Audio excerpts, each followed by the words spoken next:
The midday sun spilled through the glass ceiling of Haven Ridge Mall, scattering golden flecks across its polished marble floors. The hum of footsteps, the clink of shopping bags, and the faint echo of laughter created a melody of modern life. It was the kind of place that smelled of new money, fresh coffee, expensive perfume, and ambition. Among the rush of shoppers and chatter, a frail yet dignified figure moved quietly. Evelyn Carter, 75 years old, wrapped in a simple gray wool coat. Her silver hair was neatly pinned at the nape of her neck, and her small hands clutched a weathered leather purse that jingled faintly with every step. She wasn't poor, though she looked it. She wasn't helpless, though some might have mistaken her for it. Evelyn had learned long ago that humility was the finest cloak a person could wear. Still, the mall was not kind to humility.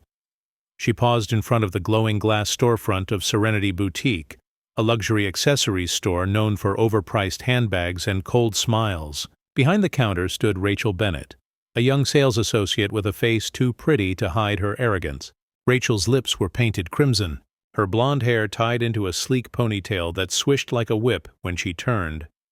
Evelyn's eyes settled on a small brooch displayed on a velvet cushion near the window, a delicate silver lily with a tiny pearl at its center. It reminded her of her late husband's wedding gift, lost many years ago. Taking a deep breath, she pushed open the glass door. The soft chime of the boutique bell echoed through the air. Rachel looked up and immediately assessed the newcomer. The woman's coat was dated, her shoes scuffed, and her purse looked older than Rachel herself. The clerk's smile flickered briefly before dissolving into indifference. Evelyn stepped carefully, scanning the glittering displays. The store was quiet, save for the faint rhythm of a jazz instrumental playing overhead. "Good afternoon, dear," Evelyn said gently. "Could I take a closer look at that silver brooch by the window?" Rachel blinked once, feigning politeness. "The Lily of Grace brooch?" Her tone carried a faint edge. "It's quite expensive. Do you want me to tell you the price first?" Evelyn smiled softly. "Yes, please." Rachel glanced at the tag. $295. A small silence followed. Not awkward, but weighted. Evelyn's fingers brushed her purse. Inside, the coins jingled again, a metallic whisper that made Rachel's eyebrows twitch. "I see," Evelyn murmured. "It's lovely. I'd like to get it, please." Rachel's head tilted slightly, suspicion creeping across her face. "For yourself?" "Yes," Evelyn said simply. "A little something in memory of someone dear."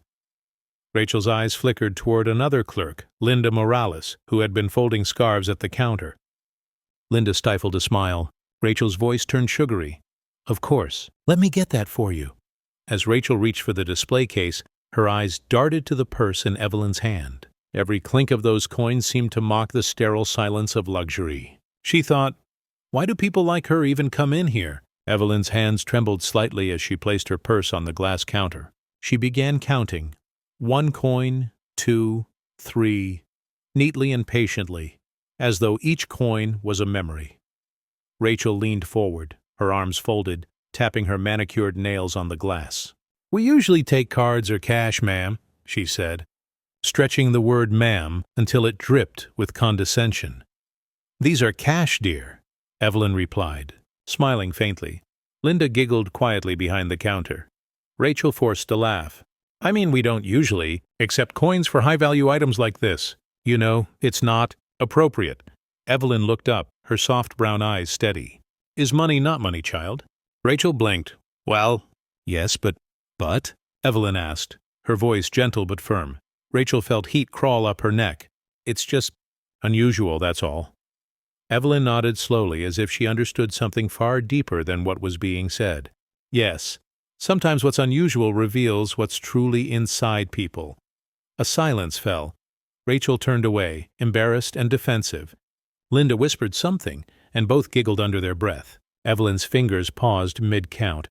"I can fetch the rest from my coat pocket," Evelyn said softly, as though she hadn't noticed. But she had noticed. Every cruel whisper, every mocking glance. She noticed them all. Rachel's smirk returned. "No rush, ma'am," she said, loud enough for the other customers to hear. "We're open all day." A couple nearby turned their heads. Evelyn smiled politely at them and continued counting.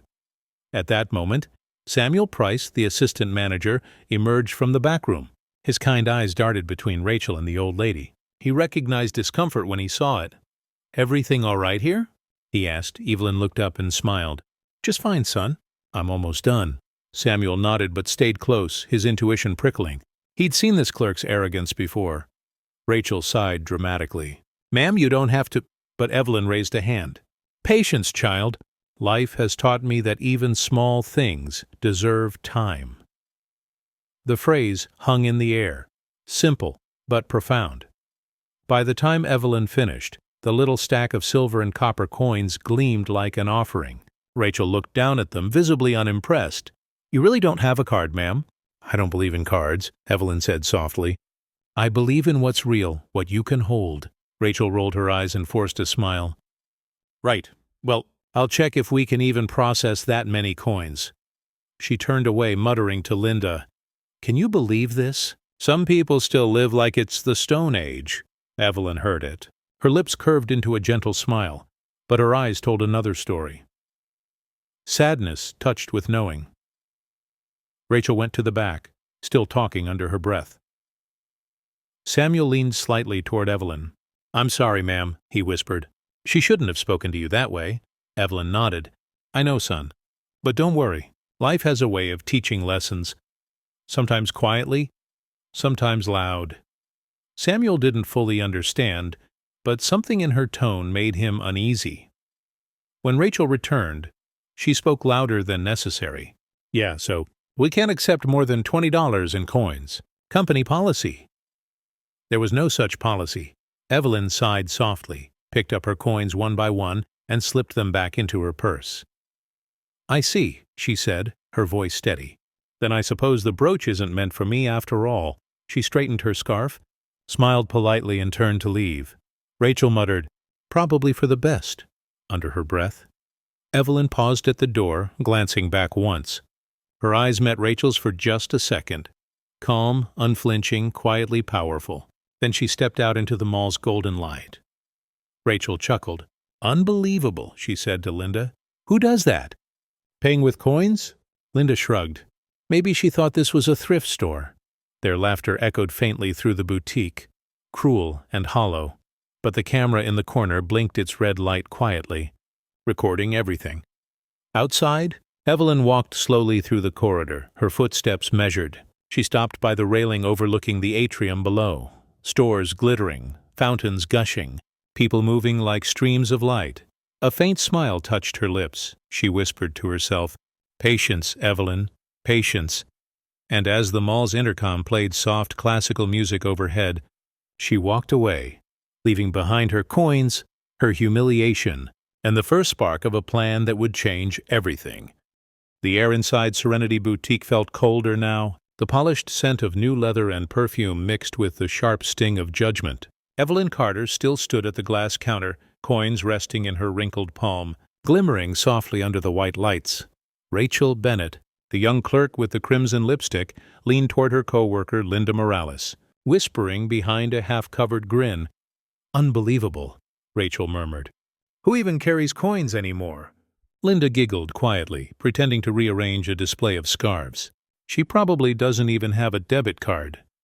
Evelyn heard them. She didn't flinch, but her heart felt the sting, a familiar ache she hadn't known in years. Her eyes moved to the brooch once more. The silver lily seemed to shimmer under the light. Delicate, pure, out of place in a world that mocked gentleness. Rachel walked around the counter and pretended to straighten a tray of jewelry near Evelyn. "You know," she said casually, her tone honeyed but sharp underneath, "most of our customers prefer to pay with credit. It's safer and quicker." Evelyn smiled kindly. "Ah, but dear, not everything quick is good." Rachel's painted smile froze. "I suppose," she said lightly. "But coins? That's vintage." Linda chuckled again. "Maybe she's collecting them," she whispered. Evelyn kept her focus on the brooch. "I like things that remind me of where I came from," she said gently. "Coins have stories, you know. They've traveled through more hands than we can imagine. They carry history."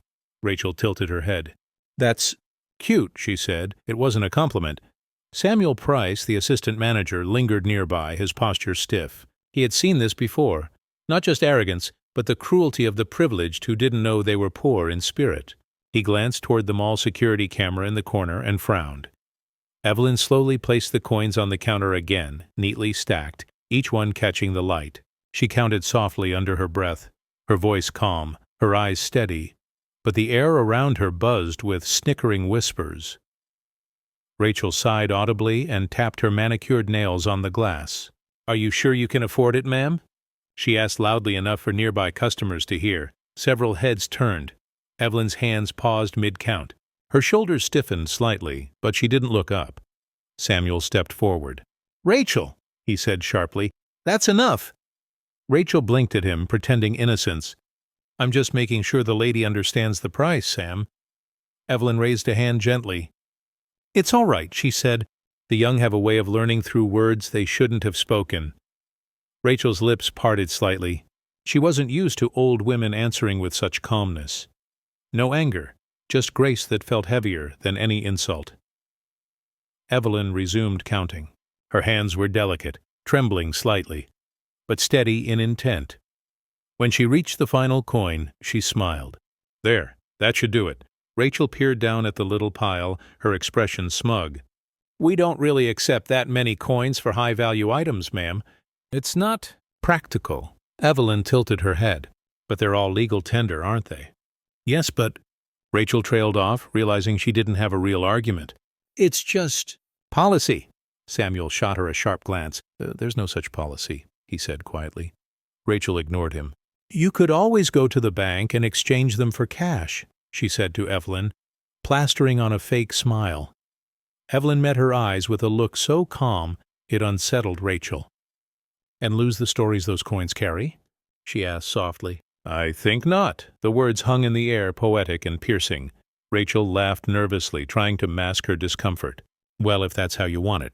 I'll just check with my manager," she said. Though Samuel stood right there, she turned and walked away, whispering to Linda, "She's wasting my time. Probably thinks this is a yard sale." Linda giggled again, this time louder. Evelyn pretended not to hear, though her fingers curled around the edge of her purse. She looked around. Other shoppers were watching, some with awkward pity, others pretending not to notice. The world was always full of witnesses who preferred silence. Rachel returned, carrying a form. "We can't accept more than $20 in coins," she announced triumphantly. "Company policy." Samuel's jaw tightened. "Rachel—" But Evelyn placed her hand gently on his arm. "It's fine," she said, voice soft but firm. She gathered her coins slowly, her movements deliberate, graceful, almost ceremonial.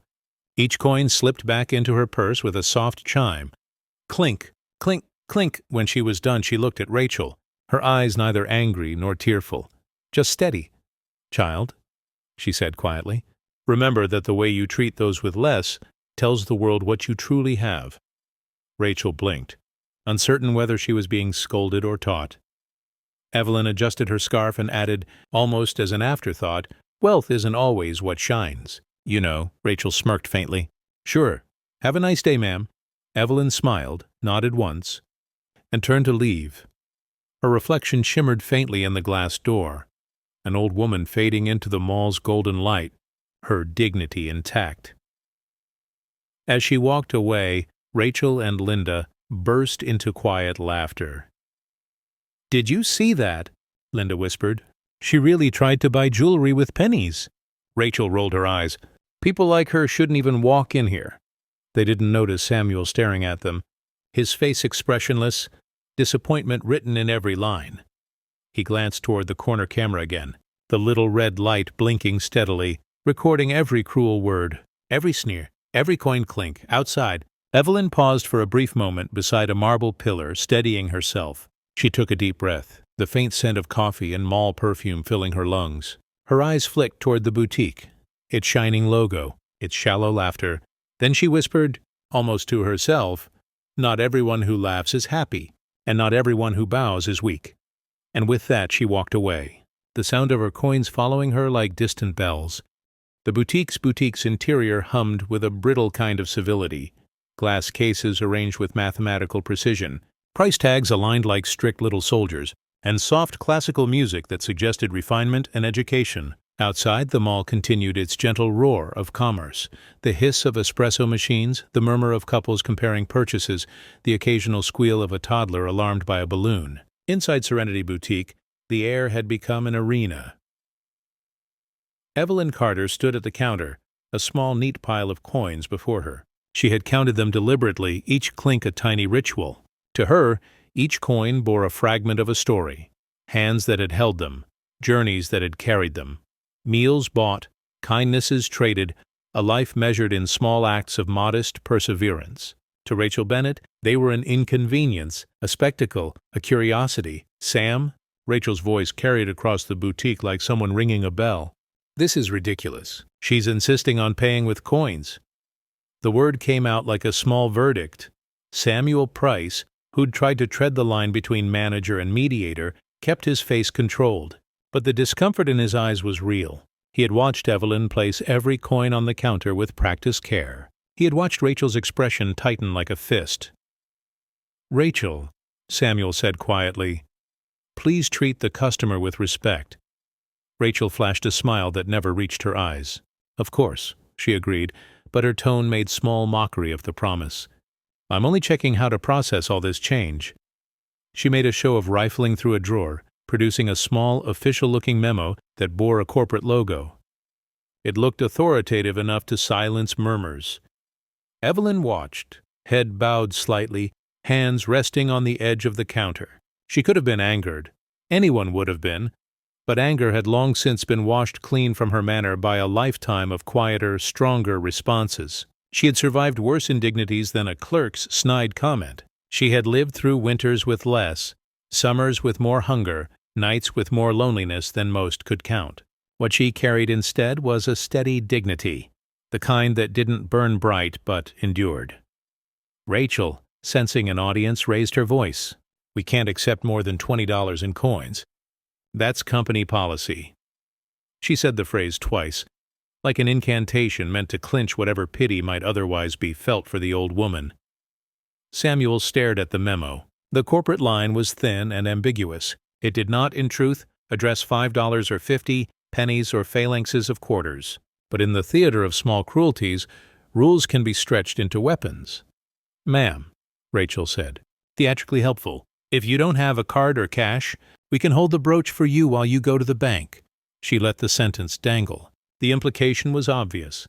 Go away, take your shame to the nearest ATM and return when you have the acceptable currency of the modern world. Evelyn's hands stilled. For half a heartbeat her expression flickered, the way a candle's flame might when the air changes, then her face settled into its quiet geometry. "Thank you," she said softly, "but I think the brooch deserves the story it came with." Her refusal wasn't dramatic. It was not a stunt to shame or to teach. It was simply a choice. That choice, however, was what made the scene remarkable to any casual observer who could see past Rachel's laughter. A woman in her 40s, shopping for a gift, paused near the display and let out a small cough of discomfort. A teenage boy glanced up from his phone and frowned without quite understanding why. A man in a sharp suit looked away, swallowed, and then continued his conversation as if nothing were happening. People are, by habit, eager to resume the rhythm they came to follow. Rachel's lips thinned. She leaned in, lowering her voice so bystanders could still catch the edge of it. "You could at least be practical, ma'am.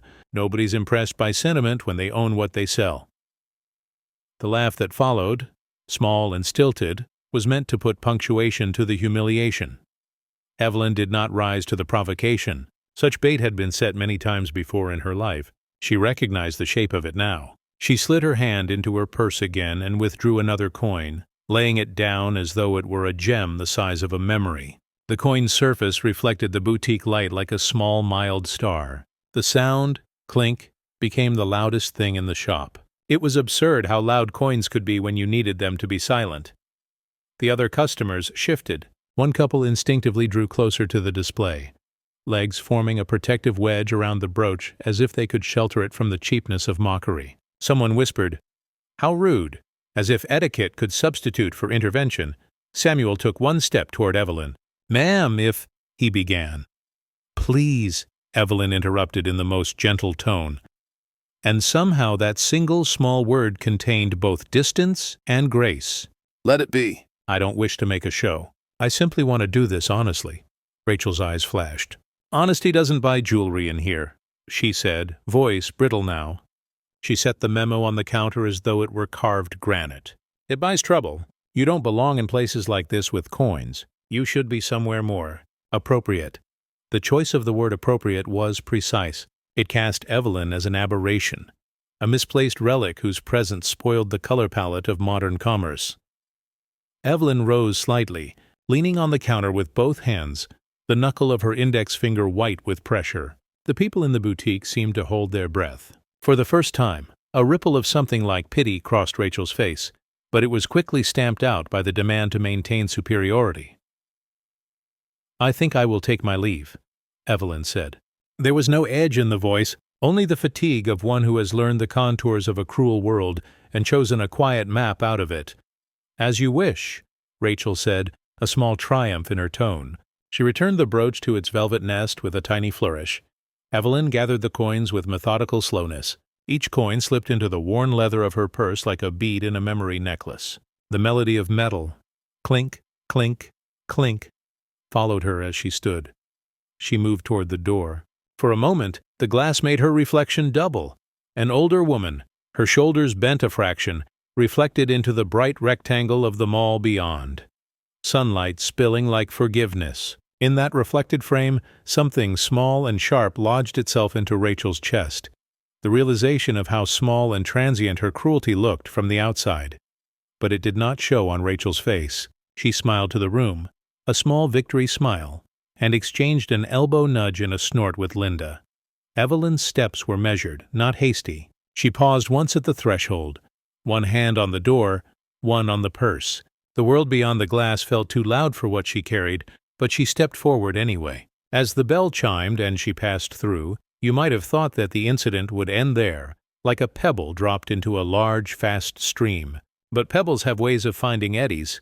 Outside, Evelyn walked slowly along the corridor, each pace steady and certain. She touched the stone railing of the atrium with a fingertip, feeling the coolness. On the floor below, a fountain plumed like a white heart. Children squealed as they chased each other. A couple held hands with the private smile of people who had not yet been tested by life. Evelyn watched them all with something warm and maternal in her gaze. Her face held no trace of the cruelty she'd just endured, only a weary compassion.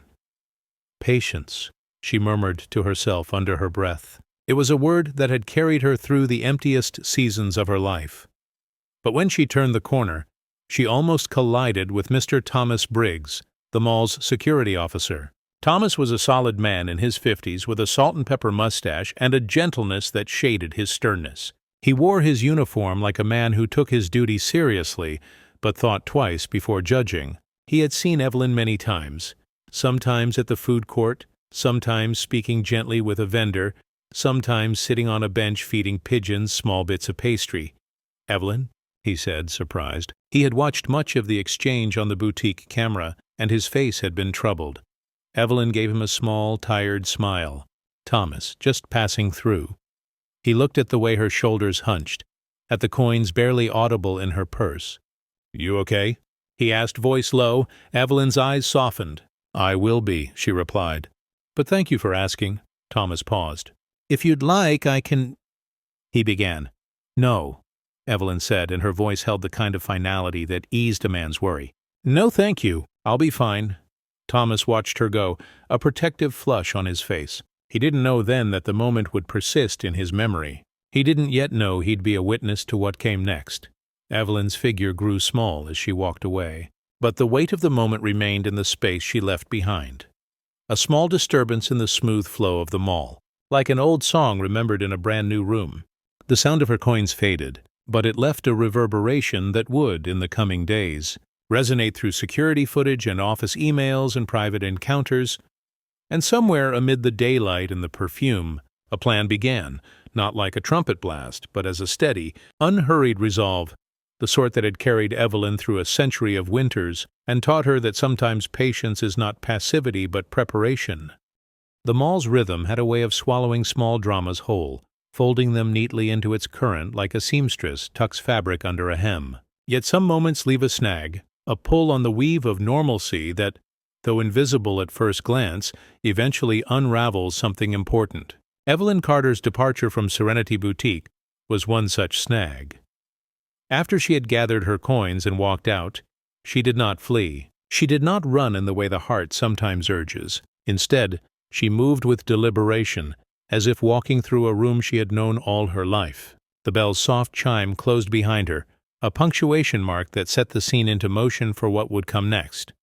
Outside the boutique, the corridor glinted with light from storefront windows. Teenagers drifted by with shopping bags that smelled like new fabric and ambition. A couple stopped for a pastry, leaning into each other with private laughter. Children trailed helium balloons, their little faces alight and unknowing. Beneath all of it, the mall thrummed, the sound of commerce, of small economies interlocking, of people exchanging tiny fortunes for momentary joy. Evelyn paused beneath the atrium's skylight, letting the sunlight wash across her shoulders. She placed a gentle hand on the cool stone railing and watched the fountain below, water catching light and throwing it back into the air like 100 tiny coins. For a fleeting second, she let herself feel the sting of mockery. It was honest and human to feel it. She did not pretend otherwise. But she was not undone by it. She had far too much practice at standing in public places where the world had earlier treated her as if she were invisible. When the world had nothing left to take, it sometimes offered a lesson instead. Evelyn had learned to read both with equal care. A figure approached from the direction of the security office. Mr. Thomas Briggs, the mall security officer. Thomas's uniform fit him like a second skin. He wore responsibility easily, the way one wears a favorite cardigan. He had been watching the boutique's feed, as many security officers do, to catch spillover problems and ease them before they grew. When he saw Evelyn leave, he hurried, not with panic but with the sort of concern that comes from watching people you know from day to day. "Mrs. Carter," he called softly as he drew near. The name came with respect. Thomas had learned that names anchor people to dignity. Evelyn turned and smiled in recognition. "Thomas," she said. Though there was fatigue in her voice, it was tempered by composure. "Good afternoon. You okay?" he asked, but more as a neighbor than a policeman. There was concern, as wide as the mall atrium, for the person who had been belittled, and there was also the procedural part of his mind that registered incidents. Evelyn's eyes flicked to the boutique. "I will be," she said simply. "Thank you."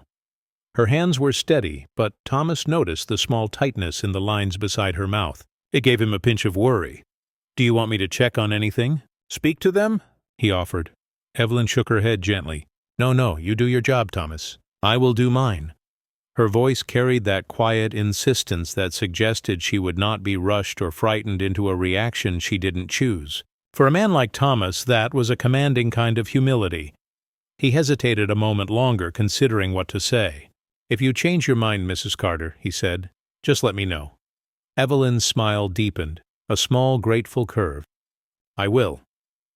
Then she turned away from him and continued along the corridor, the soft chime of the fountain spinning below like a private benediction. She walked not to escape, but to gather. The mall was a place full of small transactions, the exchange of wishes and receipts, of apologies suspected and true. Evelyn roamed it like someone checking the seams of a garment. Her purse's leather creaked softly. Inside, the coins lay like small anchors of memory. They were the talismans of a life that had been practical and patient, the sort of life that valued something other people called small. To Evelyn, they were not small at all. Evelyn made her way toward the food court, where the noise softened into a human hum. The smell of brewing coffee and warm bread met her like an old friend. She took a seat at a small round table near a window, folding her hands on the tabletop. For a little while, she simply watched. An elderly couple sharing a sandwich, a young mother soothing a toddler, a businessman checking stock quotes on a glossy screen. Each person contained a universe. An hour in such a place can stretch thin. Time rubs against the skin of memory differently for those who have known long seasons. Evelyn sat and let thoughts come and go. Memories of her late husband's laugh, the quiet of the kitchen table at dawn, the soft scuffle of neighbors returning a borrowed pan. Her internal inventory was not of wealth or property alone. It was a ledger of kindnesses and lessons, of small repayable debts and uncountable gratitude. The sting of Rachel's mockery returned now and then as a distant echo, but it was overlaid with a quieter assessment. Evelyn was not a woman who nursed grudges publicly. She had, however, developed a talent for slow folding, taking a single slight and turning it within the soft paper of reflection until its edges revealed designs not visible at first glance. She understood that the world often used humiliation to hide insecurity. She also understood that pride, when unexamined, is brittle. As she sat, she realized that the bell's chime and the hush of the boutique's laughter were recorded somewhere. Security cameras watched the corridors with unblinking attention. The mall, like many modern spaces, archived itself in little digital vaults, time-stamped evidence of every slight. Thomas might have noticed, his face perhaps shadowed with that small tension again, but Evelyn had other tools. She had time, discretion, and an ability to let industry and structure do part of her work. When she rose to leave, she did so with a calm that surprised passers-by. To them she might have been merely an elderly woman moving with decision. To someone watching more closely, the movement had the composed certainty of a person who had decided to change the stakes. She walked toward the elevators with a purpose that was not showy, but it had a clarity like polished stone. By the time she reached the escalator, evening had softened the light that filtered through the skylight. A cooler breeze slipped in where the doors opened to the street, carrying the distant sounds of traffic and a few late commuters. The mall's world was wide, and she moved through it without haste. What Evelyn did not do was allow humiliation to corrode the parts of herself that she treasured most. Her humility, her capacity for forgiveness, and her ability to observe. She had seen how quickly public shame could be used like a club, and she had chosen not to become the thing she despised. If she would take action, it would be measured, purposeful, and aimed at changing behavior, not merely inflicting pain. Her phone remained in her coat pocket. She had no need to shout into public spaces. Instead, she would engage the quiet mechanisms at her disposal: conversation, memory, and the application of leverage. The mall, while a theater of petty cruelty, was also run by people bound by policies, reports, and reputations. Evelyn knew the language of those threads, how to suggest, how to prompt, and how to allow the institution to carry her message without turning it into spectacle. She descended the escalator, the world of shops easing past her like pages being turned in a book. At the bottom, she paused by a small charity booth where volunteers were collecting donations for a neighborhood shelter. Their faces were young and earnest. She walked over, offering a small coin, one of the very ones she had used in the boutique, placing it into the jar with a soft sound that sounded to her like a bell of intention. One of the volunteers, a young woman named Maya, smiled and thanked her with the kind of gratitude that seemed surprised to meet someone so simply generous. Evelyn returned the smile with the warmth of someone who had never needed applause to know she had done something right. The afternoon waned into early evening, and Evelyn made her way back toward the office district, the place where the mall's corporate heartbeat hummed. Her steps were confident now, not driven by vengeance, but guided by a resolute aim. She did not rush. She prepared in her mind the small, precise ways she might set right more than a single slight. The mall, she understood, had systems. Systems could be used for good as well as for harm. As she passed under an archway, she paused and took one last look back at Serenity Boutique. Through the glass, the clerks moved on with their choreographies, folding, arranging, laughing in the brittle way of people who mistake mockery for entertainment. But the scene no longer bothered her. It merely informed the work she would do. She tucked her purse under her arm and walked out of the mall into the cooling air, the handful of coins still safe and humming within, small, ordinary relics that contained, for her, the quiet power of memory and the long patience of a soul that had learned the right time to act. The mall's lights softened as evening fell. People drifted outward carrying purchases and conversations, unaware how one small coin clinked back into its rightful place, not as an emblem of shame, but as the opening note of an answer. Evelyn's silhouette merged with the evening crowd, and the mall's heartbeat kept time, unaware for the moment of the subtle counterpoint poised to begin.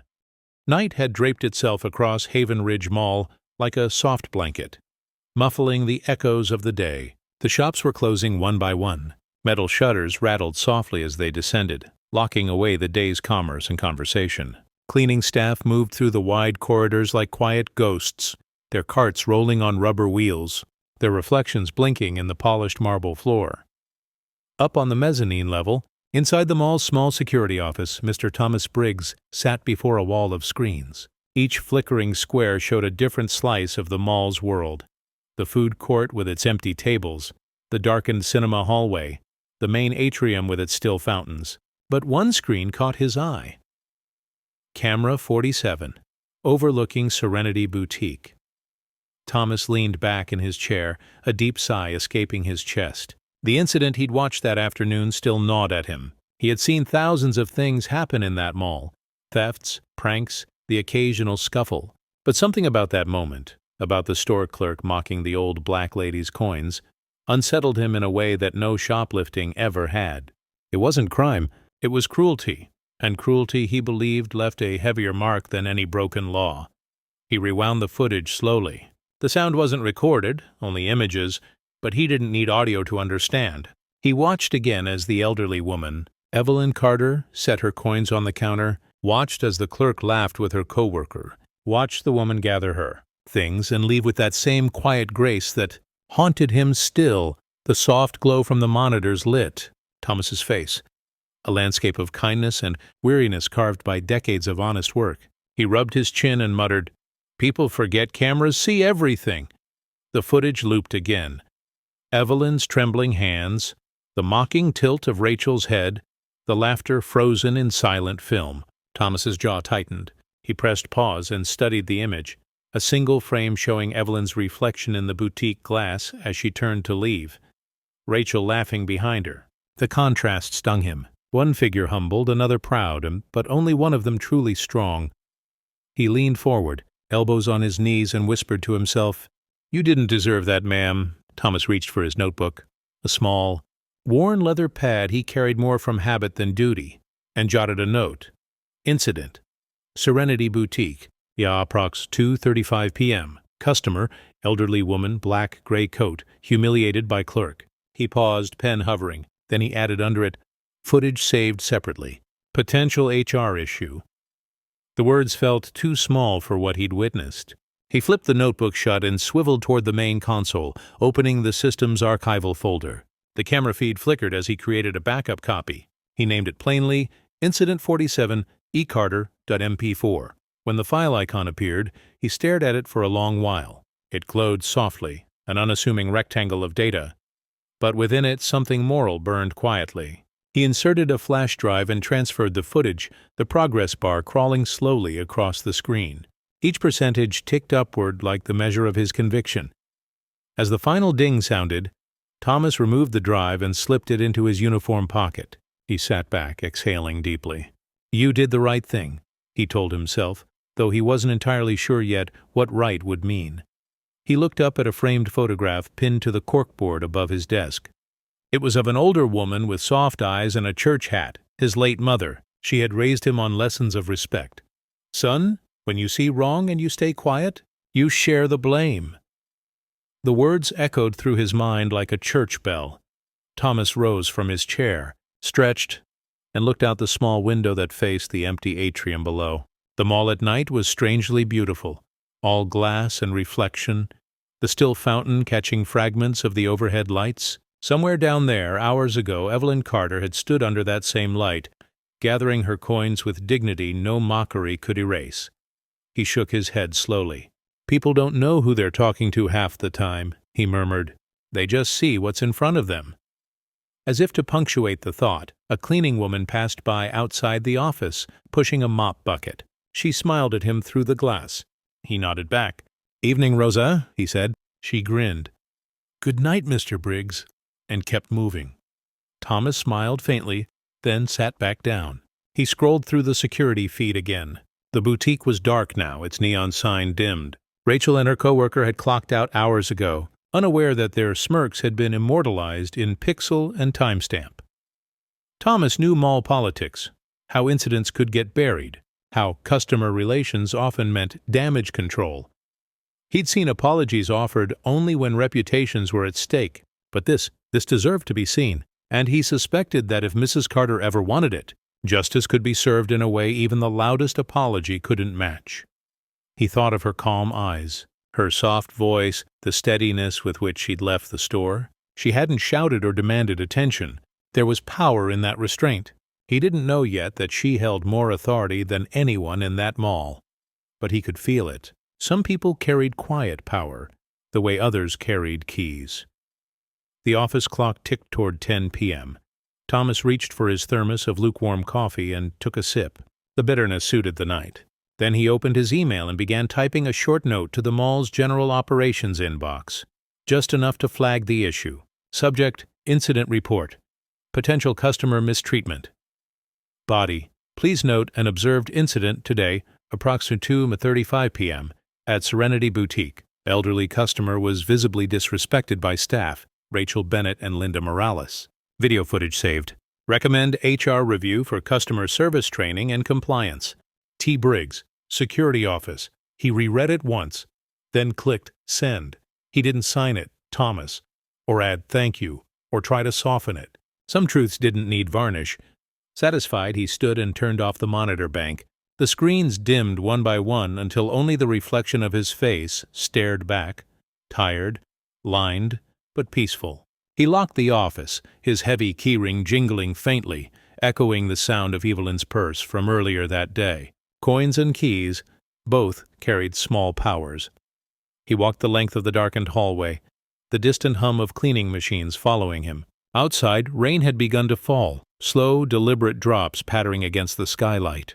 The sound filled the mall's hollow spaces, turning them into an unexpected hymn. As Thomas exited through the staff door into the cool night, he looked up at the mall's grand glass facade. Neon letters spelled out Haven Ridge Mall glowing against the drizzle.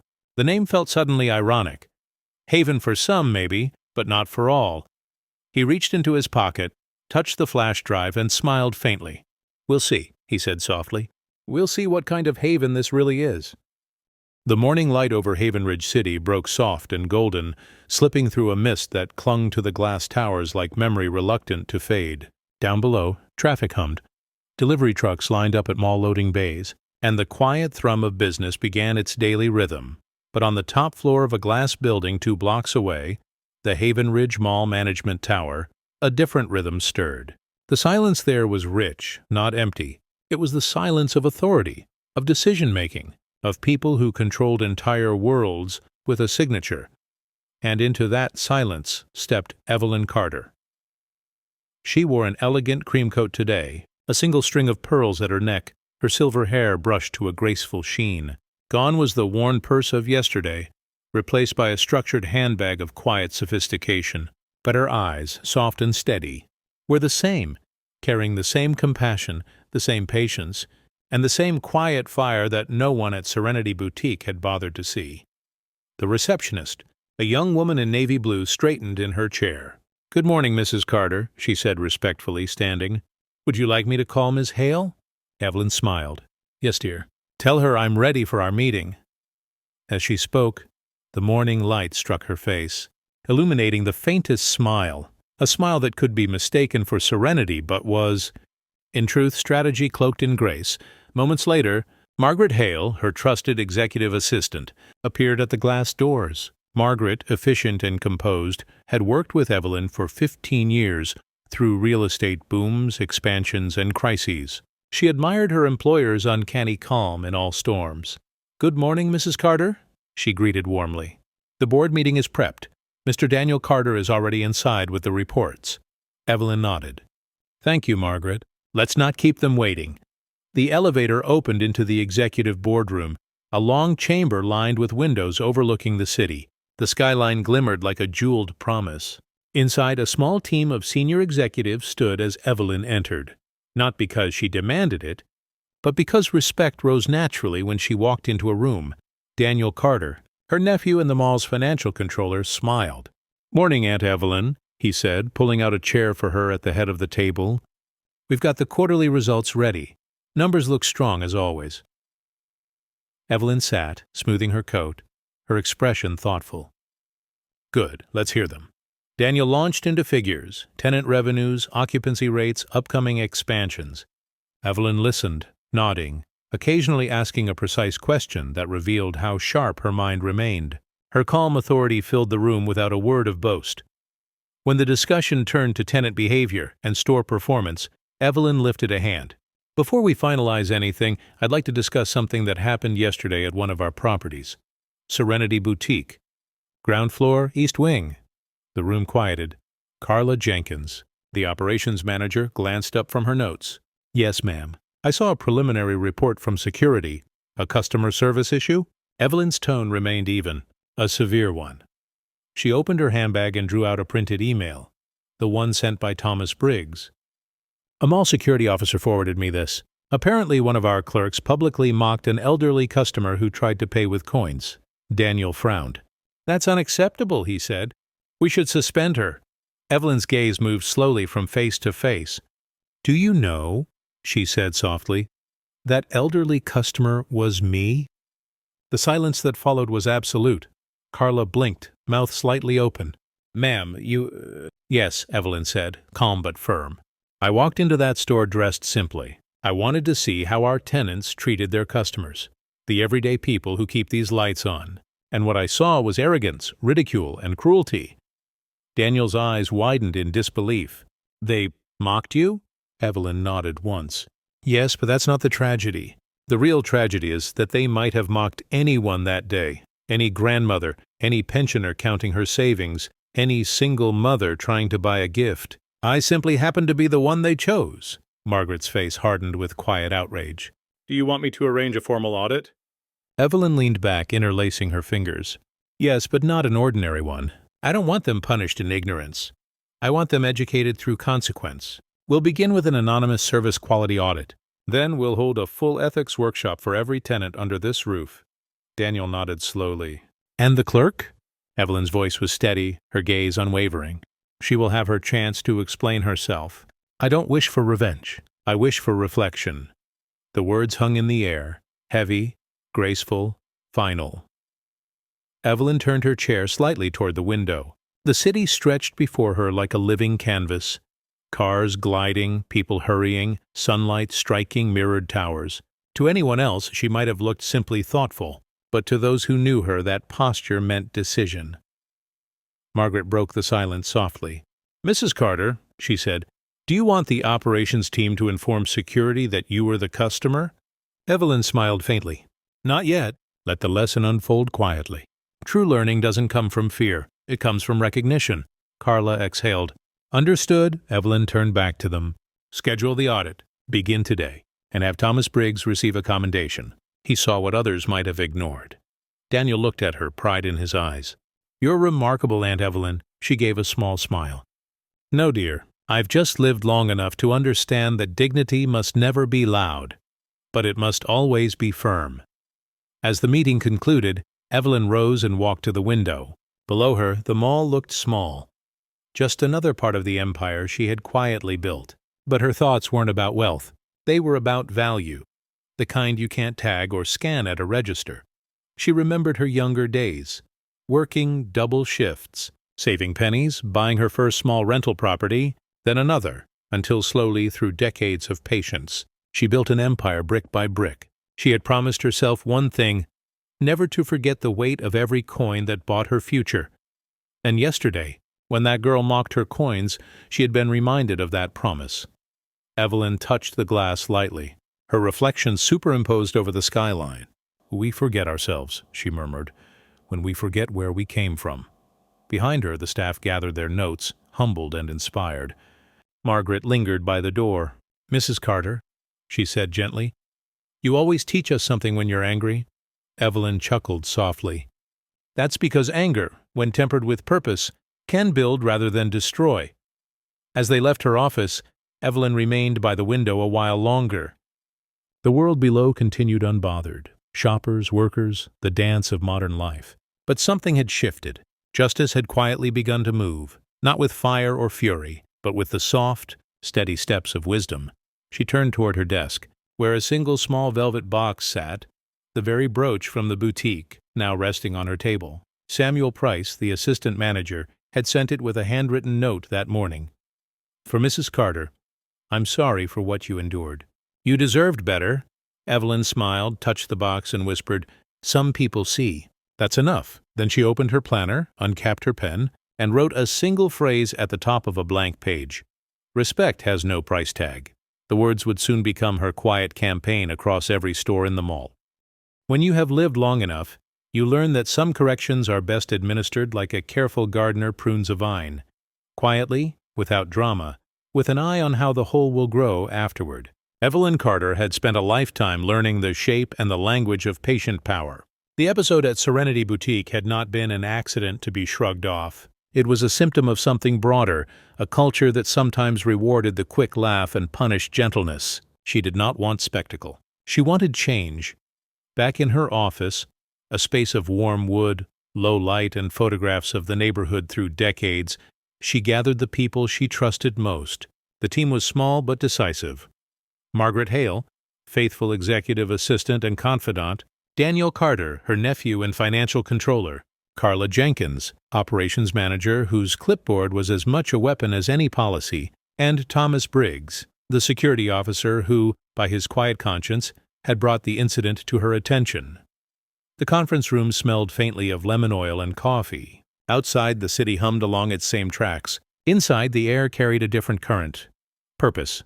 "Thank you for coming," Evelyn said, her voice steady. She placed the copy of Thomas's footage on the table, the pixelated image of the boutique frozen like a photograph of an old hurt. Everyone glanced at it, and the room filled with the sense that something small had been captured and would now be made to speak. "Mrs. Carter," Carla said with the straightforwardness she reserved for operational matters, "if you want a formal reprimand for the staff at Serenity, we can suspend or terminate those responsible. HR will write the statement, will make an example." She watched Evelyn expectantly. Many leaders would have chosen punitive swiftness. Making an example is the easiest public medicine. Evelyn's hand rested on the video. Her fingers were steady. "Not an example," she said. "An education." She met Carla's eyes. "Punishment can teach compliance. Education teaches transformation." Daniel's mouth made a small O of surprise. "You don't want them fired?" "They should be accountable," Evelyn replied. "But my aim is broader. If we correct one mind and leave the system untouched, another cruelty will bloom next month or next year. If we change the system, we protect everyone, the people who shop here and the people who work here." Thomas shifted in his chair, his gaze steady on Evelyn. "You want an audit, ma'am?" he asked. He had thought the footage would be enough. A simple report, an apology, an HR memo. But this was deeper. "Yes," Evelyn said simply. "A full anonymous audit of customer experience, tenant conduct, and service quality in every store on the East Wing. Start with Serenity Boutique. Keep it discreet, no leaks. I want mystery shoppers, secret recordings of service interactions, checks on return policies, and compliance reviews. I want the truth without theater." Carla consulted her tablet, fingers moving like a professional's metronome. "We can contract an independent firm," she said, "or use internal auditors." Her voice carried the practicality of someone who measured risk and reputation in the same tally. "Independent," Evelyn decided. "Someone outside our daily orbit, impartial and thorough. And make sure their brief focuses on dignity, not just procedure. Look for the small cruelties, the attitudes, the jokes, the body language. Those things do damage in ways policy sometimes misses." Margaret, who had known Evelyn through laughter and tears, placed her hand over the elderly woman's. "You're doing this for more than the incident, aren't you?" she said softly. Evelyn's eyes creased at the edges. "Of course."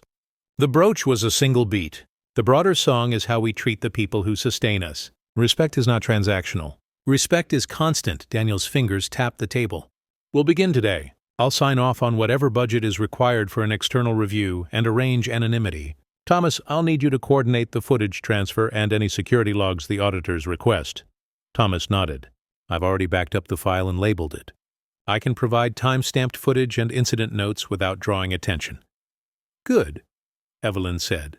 "And make sure the auditors do not know who commissioned the review. If they suspect leadership involvement, the process becomes different. Performative sometimes. We need authentic behavior under natural conditions." Carla hesitated for a moment. "We'll need to choose the firm carefully. Not an obvious PR company. Someone with a track record in retail ethics. Perhaps a university group or a non-profit specializing in customer dignity." Evelyn considered the thought. "Contact the Urban Consumer Ethics Council. Their evaluations are respected and seldom publicized. They measure more than procedure. They measure atmosphere." Daniel scribbled notes. "I'll make the call. Margaret, Could you prepare a preliminary briefing for them? Keep it to facts and timestamps. No judgment, just what happened and the areas we want examined." Margaret left the room with that small, efficient flutter of motion that had always made her indispensable. She knew how to set things in motion without drawing attention, a talent Evelyn valued deeply. By afternoon, the audit had been commissioned. Evelyn's instructions traveled in careful channels: a confidential email to the council with clipped language, an anonymous payment wired through a corporate account labeled Facilities Review, a handwritten card to Thomas, thanking him for the footage and asking him to be available should the auditors need to view camera angles he could supply. All of it was done without fanfare. The quiet precision of a woman who had learned the value of invisible labor.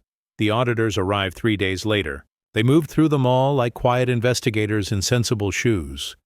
A woman with a clipboard and a calm face, a man with a notepad and eyes that missed very little, and a young intern who observed everything with a polite intensity. They introduced themselves as part of a regular compliance and customer relations review on behalf of a concerned stakeholder. That phrase was deliberately opaque. It sounded like the sort of corporate language that invited cooperation rather than suspicion. They began simply. They shopped. They entered stores with innocent questions. They smiled. They fumbled with faux confusion about returns. They asked for price checks in public. They inquired about small services. Some clerks' expressions shifted, some to helpful warmth, others to impatience, some to a mock amusement that roared a little too loudly. The auditors recorded everything, their pens scratching quietly, their devices whirring. They noted which employees greeted customers, which employees made assumptions, the tone used when customers asked to pay with cash, when customers looked uncertain, and when customers asked for help that went beyond a transaction, a request for dignity. Over the course of a week, the auditors compiled a portrait of a wing.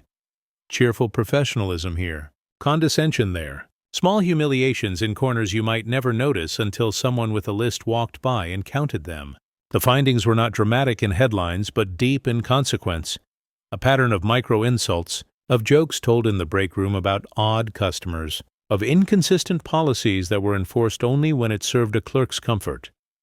When the auditors presented their report to Evelyn's office, they did so in a quiet meeting room, the sunlight coming through, toasting the table with a soft glow. The lead auditor, Dr. Halsey, was a woman whose face suggested one who had read too many small injustices and decided to name them. She spoke carefully, offering the facts like a careful surgeon offering diagnostics.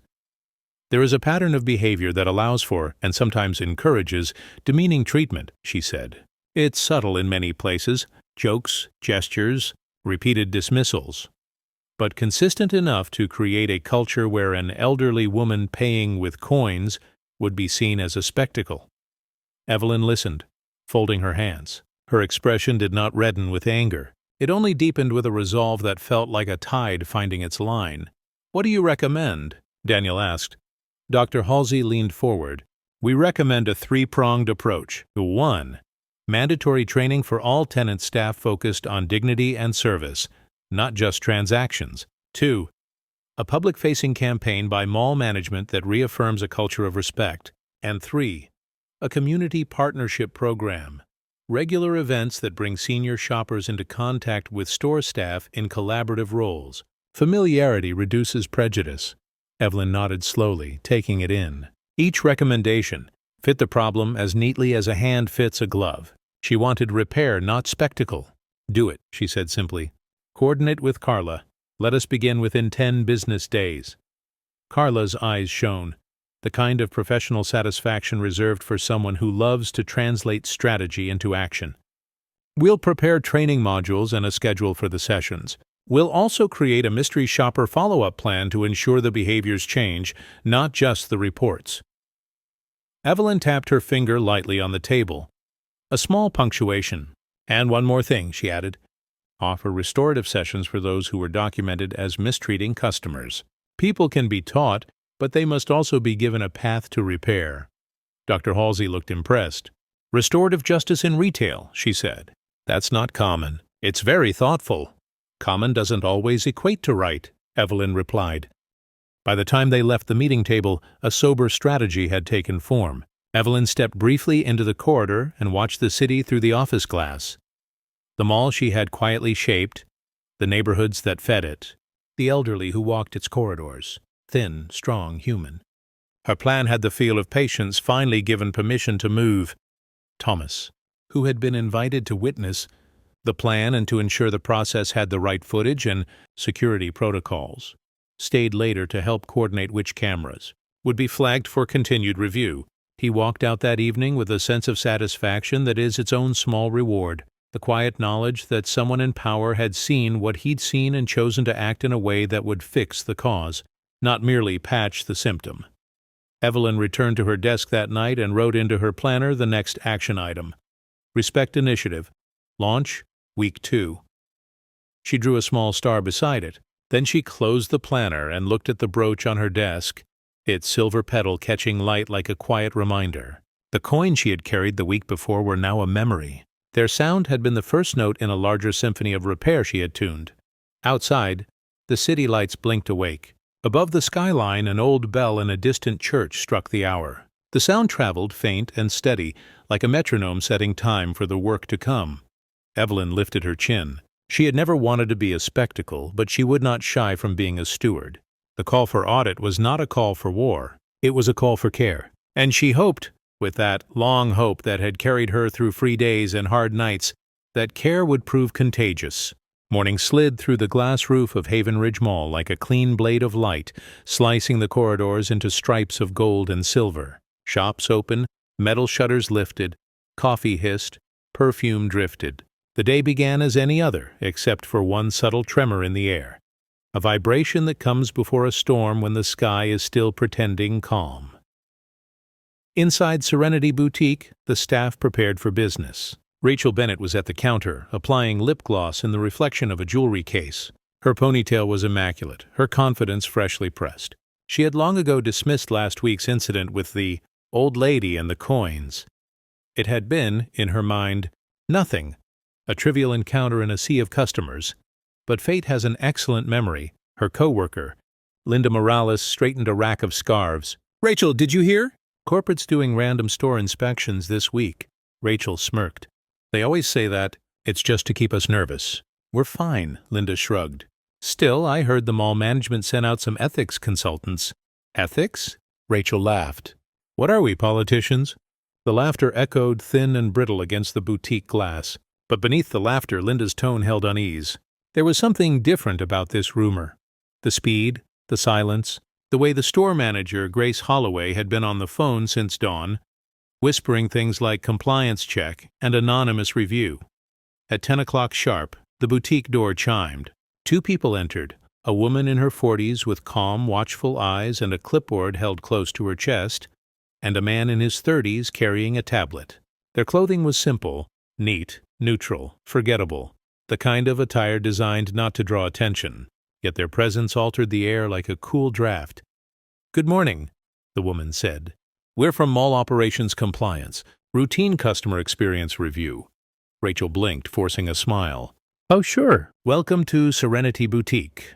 Grace hurried out from the back office, her own smile too wide. Of course. We've been expecting you. I'm Grace Holloway, store manager. Anything you need, please ask." The woman's name tag read Dr. Halsey, Field Audit. Her expression was gentle but firm, a person trained to see more than she said. "We'll be observing." Halsey replied softly. "Please continue as normal." Those 4 words, as normal, were the cruelest instruction imaginable. Nothing ever felt normal under observation. Rachel smoothed her uniform, her fingers trembling slightly. She tried to continue the morning routine, greeting a customer, folding scarves, offering polite smiles. But every gesture felt rehearsed. Every "how can I help you today" carried the stiffness of performance. Linda fumbled with receipts, her hands betraying small shakes. Grace's smile had the rigidity of porcelain. Dr. Halsey and her assistant, Mr. Coates, moved quietly through the store. They took notes, short, efficient sentences. They tested the staff with simple human tasks, returning an item without a receipt, asking questions about payment options, requesting help choosing a gift for an elderly parent. They watched for warmth, for empathy, for the small decencies that should come without policy manuals. When Coates asked about payment methods, Rachel's instinctive reply was mechanical. "We accept all major cards and cash, but we prefer contactless for faster service." Her tone betrayed it, that subtle hierarchy of convenience over compassion. Halsey marked something on her clipboard without comment. Midway through the visit, Samuel Price stepped out from the storeroom, surprised to see the visitors. "Oh, good morning," he said, his posture easy but respectful. Dr. Halsey smiled back. "Morning, Mr. Price. We're just observing standard procedures." Samuel nodded. "You'll find we try to treat every customer right here." Rachel shot him a glance, half warning, half irritation, but Samuel ignored it. He had never forgotten the look on Evelyn Carter's face that day, nor the sound of her coins being dismissed as charity money. That memory had kept him awake more nights than he admitted. Dr. Halsey lingered near the register, watching Rachel handle a new customer, a mother with a toddler on her hip. The woman asked if the store accepted coins for a small purchase. Rachel hesitated. The air went still. She forced a laugh. "Coins? Oh, sure, we can do that." Her voice cracked slightly. Her fingers trembled as she opened the till, counting out change with exaggerated precision. The mother thanked her and left. Dr. Halsey wrote 2 words on her clipboard: visible discomfort. Grace tried to fill the silence. "We've been focusing on modernizing payment methods, you see. Trying to move away from cash." Halsey's eyes lifted, her tone neutral. "Modernization should never erase respect," Grace flushed, nodding quickly. "Of course." The visit lasted 40 minutes. By the end, every employee's composure had thinned. Rachel's makeup no longer hid the sheen of sweat on her forehead. Linda's usual chatter had vanished. When the auditors finally thanked them and stepped out into the mall corridor, the tension broke like a bubble. The door closed behind them, and the boutique's silence felt enormous. Grace exhaled. "Well," she said, forcing brightness, "that wasn't so bad." Linda sank against the counter. "I thought they were going to fire us on the spot." Rachel tried to laugh but couldn't. "It was just an inspection," she said weakly. "We're fine." But the unease didn't fade. Beneath the facade, they knew something heavier had entered their orbit, a moral gravity they could neither name nor resist. Out in the corridor, Dr. Halsey and Coates paused near the fountain. Coates checked his tablet. "You think she remembers the incident?" he asked quietly. Halsey's eyes softened. "Oh, she remembers. They always remember when the wound is humiliation. But the question is, does she regret?" She looked back through the glass at Rachel, who was leaning on the counter, staring at nothing. "That," Halsey murmured, "remains to be seen." They moved on, leaving behind the faint trace of conscience. Upstairs, in her office, Evelyn Carter received the first email from Dr. Halsey's team. Initial findings. Stage 1. Completed. She opened the file, scanning the bullet points. Her eyes paused on one line. Employee exhibited defensive behavior when asked about coin payments. Evidence of awareness, guilt, or fear. Evelyn closed the file, her heart neither gleeful nor vengeful. What she felt was something rarer. Validation. Truth had quietly risen to the surface, and she hadn't had to shout to make it happen. She turned in her chair, gazing out over the city. The sunlight struck the glass, turning her reflection into a soft double image. The humble woman with the coin purse and the powerful owner merged into one. "Justice," she whispered, "doesn't need noise. It needs light." The morning 2 weeks after the audit arrived, bright and cool, sunlight dancing across the polished marble of Haven Ridge Mall like champagne bubbles. Shoppers drifted through in waves, families, retirees, and the slow river of weekday browsers who came not to buy but to belong somewhere safe and bright for a few hours. Among them walked Evelyn Carter, though no one recognized her.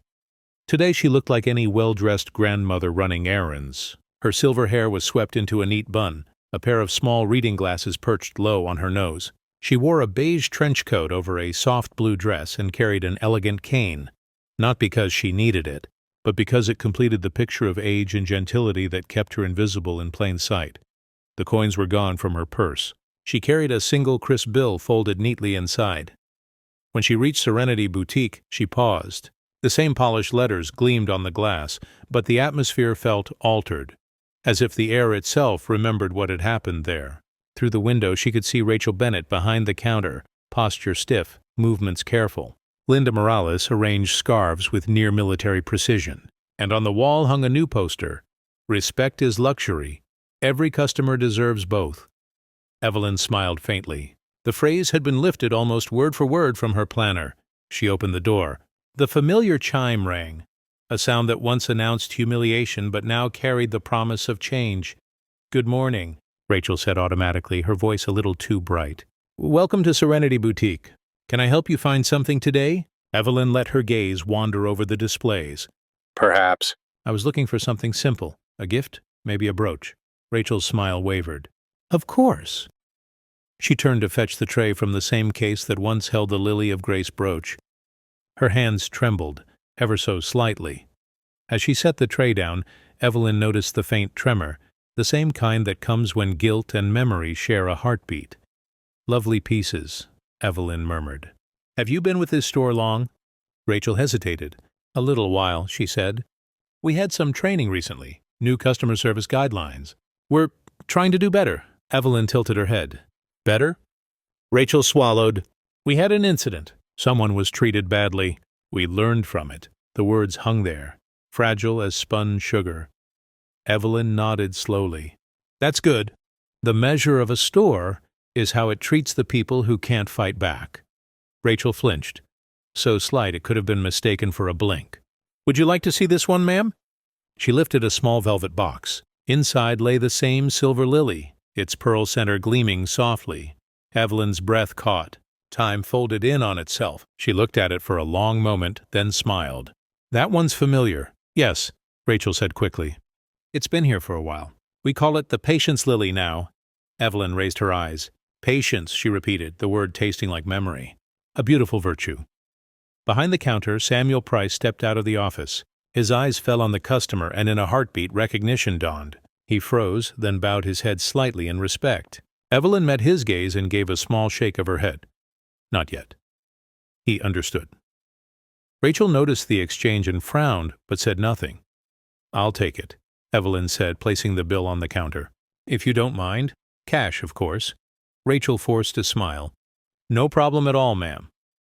Her hand shook as she counted the change. Evelyn waited patiently, watching with kind eyes. When the transaction was done, Rachel offered the bag with both hands. "Thank you for shopping with us." Evelyn took it gently. "Thank you, dear. It's good to see how grace can grow in the places where it was once missing." Rachel's brows knit. "Have we met before?" Evelyn smiled softly. "Once, perhaps, when coins weighed more than they should." Recognition hit Rachel like a slow dawning sunrise. First confusion, then horror, then the burning flush of memory. Her eyes widened. "Wait, you're—" Evelyn placed a finger to her lips. "Shh. Let's not make a scene." The younger woman's eyes filled with tears. "I'm so sorry. I didn't know." "I know," Evelyn said gently. "That's why I'm here, to see if you know now." Rachel nodded desperately. "I do, I swear I do. I've changed." Evelyn regarded her for a moment, then reached across the counter and placed her hand over Rachel's. "Good. Then perhaps what was cruelty has become lesson. Hold on to that." She turned toward the door, her cane clicking softly on the tiles. Samuel watched her go, a small smile of relief and admiration on his face. At the threshold, Evelyn paused and looked back. "By the way," she said, voice quiet but clear, "the audit isn't over." "It never really is." Then she was gone, her reflection briefly caught in the glass. The same woman once mocked for her coins, now a mirror of dignity and mercy. Rachel stood frozen for a long moment, then sank onto the stool behind the counter. Linda came over slowly. "Who was that?" Rachel's voice cracked. "The owner." The word fell like a stone into water, rippling through the store and settling in every corner where mockery once lived. In her office above, Evelyn set the small Serenity bag on her desk, opened it, and looked at the brooch. Its pearl caught the afternoon light. Soft, forgiving, enduring, she smiled to herself. Now we begin. There are moments in life that arrive like weather, sudden undeniable shifts that make everything else feel rearranged. The morning air that day carried the peculiar calm that sometimes precedes a storm, but the kind of storm that cleanses rather than destroys. The mall corridors thrummed with their usual chorus, the soft chatter of patrons, the murmur of cash registers, the metallic whisper of carts. Inside Serenity Boutique, however, the sound was swallowed by a silence pregnant with expectation. Evelyn Carter stepped through the boutique's glass door again that morning, but this time she did not take refuge in disguise. She was modest as always, but she wore the small authority that comes from a life built with intention. Not ostentation, but certainty. Her cream coat fell like a quiet statement of presence, and the small brooch she had purchased at the counter the week before rested pinned to its lapel like a tiny, gleaming proof of what dignity can buy. When she entered, a few shoppers looked up and politely nodded. The clerks noticed her immediately, and the change that washed over Rachel Bennett was visible. A tightening of the jaw, a superficial smile that no longer carried pretense. Samuel stood near the fitting area, his posture careful. Grace Holloway, the manager, was at the center, arranging a display with the meticulousness of someone who joyfully controlled small details. The poster that read, "Respect is luxury. Every customer deserves both," hung prominently where everyone could see it. Evelyn moved through the store with the careful grace of someone who knew both the worth of objects and the hearts that had once owned them. She approached the counter and set her handbag down with an air of calm. The brooch on her coat winked faintly in the boutique light. "Good morning," Samuel said quietly, more deference in his tone than the clerks were used to directing toward customers. Evelyn smiled. "Good morning, everyone," she replied. Her voice was gentle but carried an edge of resolve that still managed to sound like comfort. "I came back to see how things were going." Grace turned and, upon seeing Evelyn, stepped forward with a practiced, courteous smile. "Mrs. Carter," she said, the name faltering like someone who had not expected to speak it publicly. "It's an honor." At that precise instant, a ripple ran through the boutique. The auditor's reports had reached operations overnight, and the store manager had been briefed in confidence by the operations team. Grace, who had once worried primarily about display symmetry and foot traffic, now knew a piece of information that would change the choreography of the morning. She had been given a choice in the quiet hours: keep the knowledge private or let truth enter the light. She chose the light. "Ladies and gentlemen," Grace's voice carried, no longer the tentative manager but a conductor stepping onto a podium. "May I have your attention, please?" The boutique's small regulars looked up. Some shoppers paused mid-step, curious. A hush fell like a curtain. Grace held the small, polite silence for a heartbeat, then announced, "This morning I'd like to introduce you to someone who has meant more to this community than we all realized. Mrs. Evelyn Carter is not only our customer. Today, she is the owner of Haven Ridge Mall." Rachel's laugh, a small, nervous exhale that had once masked scorn, died in her throat. For a beat, the word owner hung in the air like a bell, then dropped into the room with the force of truth. Faces shifted. Phones were brought up, the modern equivalent of sudden witnesses. The boutique's window reflected a dozen small rectangles of screens as people recorded or checked messages. Evelyn's expression did not change. She allowed the announcement to sit in the air for a moment, like letting a seed take root before watering it. She did not beam or boast. She simply looked at Rachel with the kind of steady human gaze that carries the weight of memory and the clarity of purpose. Rachel's color drained. The certainty she'd worn like armor was gone. She looked suddenly very small, a child in a world of commitments she hadn't thought to honor. Her eyes darted toward the exit for the faintest instant, an instinct to hide, and then toward Samuel, who stood unmoving, his face a map of sympathy and apprehension. "What?" Rachel breathed. Her voice was thin and fragile, no longer the sure thing she'd used to claim moral superiority. You're the owner?" "Yes," Evelyn said simply. "I am." In the small, amplified silence that followed, 100 small consequences unrolled. The customers who had once tilted their heads at Evelyn as an oddity now angled forward in real interest. The regulars who had admired the boutique's window. Displays now peered to watch how a human being, one they'd seen yesterday as a simple shopper, would be treated by the people who worked there. Grace stepped forward, holding her hands out not in blame, but in reconciliation. "On behalf of Serenity Boutique, and on behalf of any of us who failed to show you the respect you deserved, I want to apologize," she said. Her voice trembled with the honesty of someone who had chosen to be better. "We will do better." There is a kind of silence that arrives when a wound is acknowledged. It is not the absence of sound, rather, it is the presence of attention. The crowd leaned in. Rachel's lips quivered. Her hands found the edge of the counter, clutching as if for support. The heat rose into her cheeks in a way that would have been comical in any other moment. "Mrs. Carter," she began, halting. I wasn't—" Her sentence fell apart under the weight of what she had done. Evelyn's gaze softened. "You were young and unpracticed in regard," she said without malice. "But we can always learn. Today is a good day to begin." Thomas Briggs, who had been standing unobtrusively near the boutique doorway, stepped forward and offered a small, respectful nod to Evelyn. "Thank you for seeing this, Mrs. Carter," he said quietly. He had been the one to save the footage, the one to ensure that someone in authority would know what happened. Now, as the owner stood among the people she'd gathered to lead, his action felt quietly righteous. Phones recorded. A woman in a navy coat let out a small, involuntary sniffle. A teenage girl whispered to her companion. She looked so calm. I would have screamed. A man with a briefcase frowned, thinking beyond the moment to what it implied about the businesses he frequented. Rachel's shoulders slumped. Tears pricked the corner of her eyes, not of theatrical shame, but of an honest, raw awareness that a bridge had burned under her. Her voice now came from a place of contrition. "Mrs. Carter, I'm so sorry. I didn't know who you were. I mocked you. I laugh at what I shouldn't. I'm ashamed." Each sentence was a small earthquake inside her chest, dismantling the fortress of casual cruelty she'd built.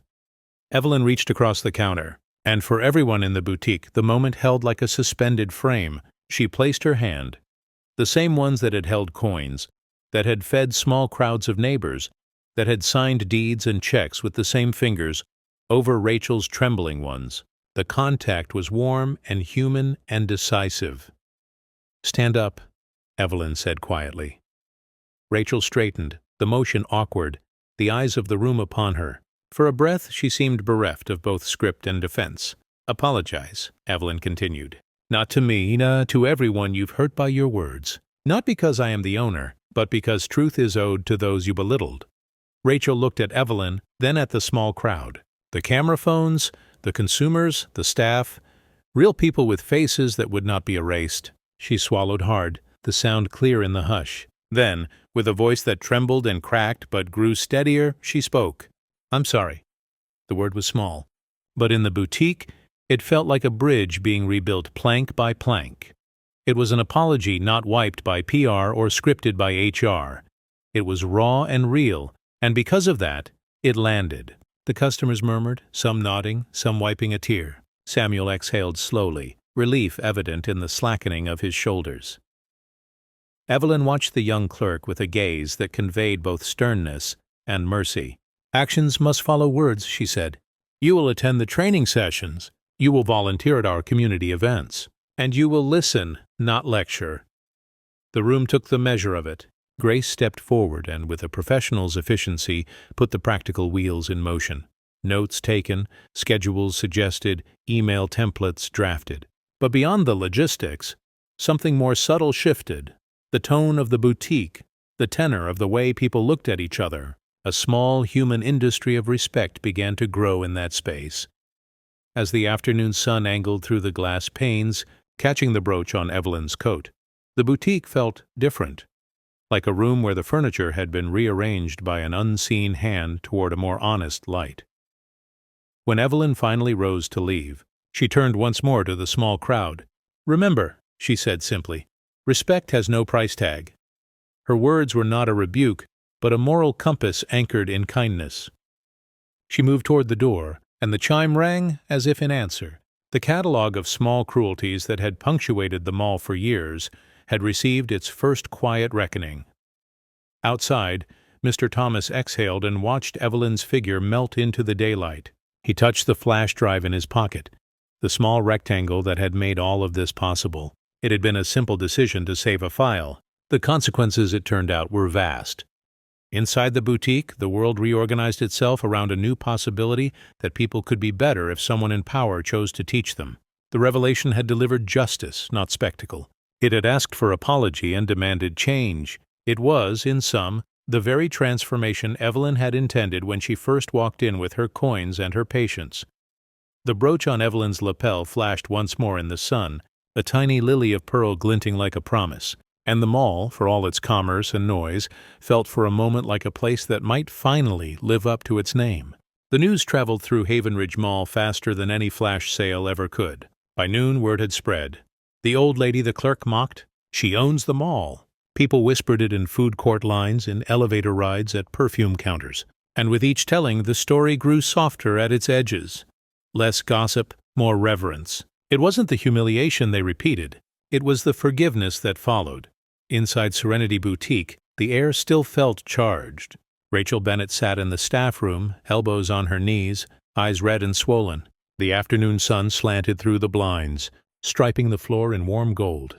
Beautiful. In different light. She had spent her lunch break replaying everything. Every smirk. Every word she'd uttered that day weeks ago. She could still see Evelyn's trembling hands counting coins. Still hear her own cruel voice echo in her head. "We don't accept charity money." Now, the humiliation she had once inflicted had circled back. But Evelyn's gentleness had made it impossible to hate herself fully. There was mercy in the pain, the kind that demanded she grow rather than retreat. A knock came at the door. Grace, the store manager, stood there holding a small envelope. "Rachel," she said quietly. "Mrs. Carter sent this." Rachel's fingers trembled as she opened the envelope. Inside was a simple card. No letterhead, no flourish. Just elegant handwriting that read, "Tomorrow at noon, Center Atrium. Bring honesty, not excuses." Easy Rachel looked up, confused. What does she want? Grace smiled faintly. "Maybe a chance to help you heal." The next day, the mall's central atrium filled with a different kind of crowd. No music, no event banners, just quiet anticipation. The fountain in the middle splashed rhythmically, the sound like a gentle heartbeat.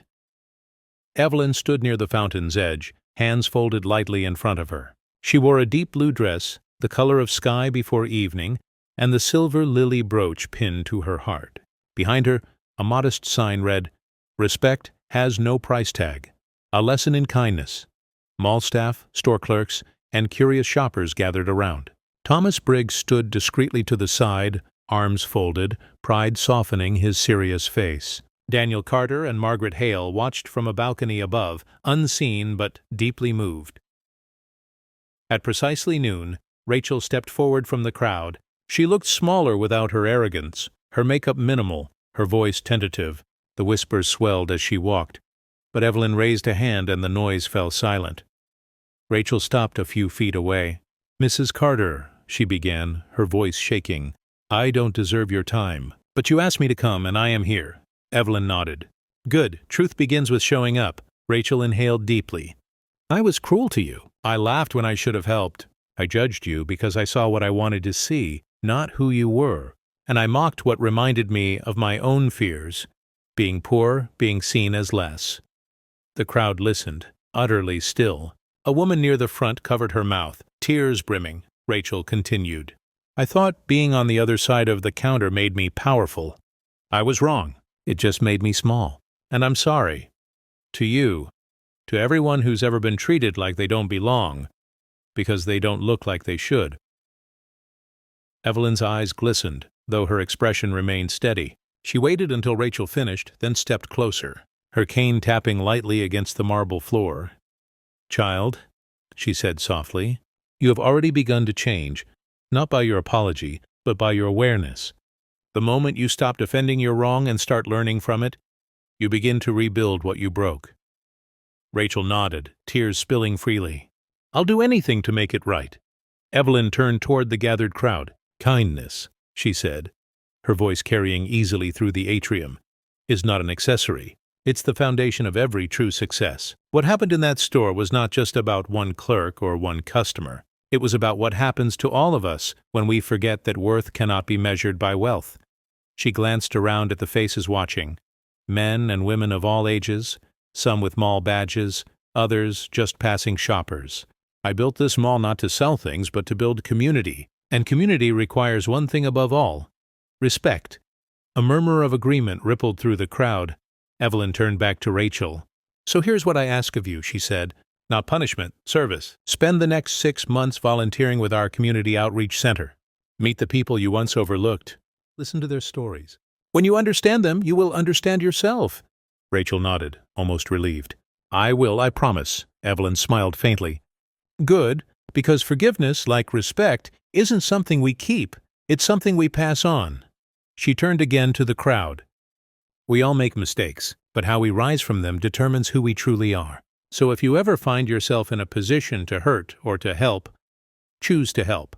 The audience applauded, some softly, others with standing ovations. Even the mall security guards clapped, their radios buzzing faintly with forgotten chatter. Evelyn looked upward for a moment, her eyes catching the glass skylight where sunlight spilled in.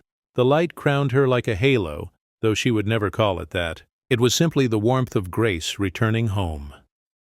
Rachel stepped forward and hugged her, hesitant at first, then fully, gratefully. Evelyn patted her back and whispered something only she could hear. The world will never stop testing you. Just don't stop passing the test. When they parted, the crowd cheered again. For once, the applause wasn't for spectacle, but for sincerity. Thomas Briggs watched from the side, smiling to himself. "Never seen 'em all quieter," he muttered. Margaret, watching from above, dabbed her eyes. "She doesn't just own this mall," she whispered to Daniel. "She owns every heart in it," Daniel smiled softly. "That's Aunt Evelyn for you, turning mistakes into ministries." As the crowd dispersed, Evelyn remained by the fountain, gazing at her reflection in the water. Ripples distorted her face for a moment, then settled, clear, calm, whole. She turned to Thomas, who had approached quietly. "Justice isn't revenge," she said softly. "It's restoration." He nodded. "You restored something today, ma'am." Evelyn smiled. So did she. The fountain gurgled quietly behind them, throwing droplets into the air like tiny blessings. And for the first time in weeks, Serenity Boutique wasn't a story of humiliation. It was a story of healing. The day after the public apology, Haven Ridge Mall felt lighter. It wasn't a change that could be measured in sound or temperature, but in tone. The kind of quiet dignity that lingers after a hard truth has been spoken and accepted. Shopkeepers smiled more. Clerks greeted customers with sincerity, not obligation. Even the mall's fountain seemed to sparkle brighter, as though its waters knew they'd borne witness to something worth remembering. And at the heart of it all, Evelyn Carter prepared for the event she had planned long before the humiliation at Serenity Boutique ever happened, the Respect Initiative launch. It was to be a small, humble gathering, a few store owners, managers, and mall employees. But word had spread, and by noon, the atrium was once again full. People came because they wanted to hear her. Not the owner of the mall, not the businesswoman, but the woman who had turned humiliation into harmony. At the center of the atrium, a modest wooden podium stood before the fountain. Behind it hung a soft banner that read, "Respect has no price tag, no corporate logos, no sponsors, just the truth," printed large enough for everyone to read. Evelyn stood behind the podium, her posture steady, her face serene. The brooch gleamed on her chest like a silent witness. Beside her stood Rachel Bennett, no longer the arrogant clerk, but a young woman in quiet recovery, a reflection of change made visible. When Evelyn began to speak, her voice wasn't loud. It didn't need to be. Every syllable carried gravity earned by grace. "Respect," she began, "isn't something we give to people because they've earned it. We give it because it's what makes us human." Her eyes swept the crowd, young and old, wealthy and struggling, workers in aprons and suits alike. "When that clerk mocked my coins," she continued, "I felt the sting of something deeper than rudeness. I felt the world's forgetfulness. We live in an age that measures worth in digits and fashion labels. But worth," she said, pausing, "lives in how we treat each other when nobody's watching." A murmur rippled through the crowd, a sound not of agreement, but of awakening. She continued, "I built this mall not as a monument to money, but as a meeting place for people, a mother saving for her child's birthday gift, a pensioner spending his last few dollars on something beautiful, a clerk working 2 jobs to keep the lights on. We meet here, across all those lines, and we forget too easily that kindness costs nothing, but buys everything."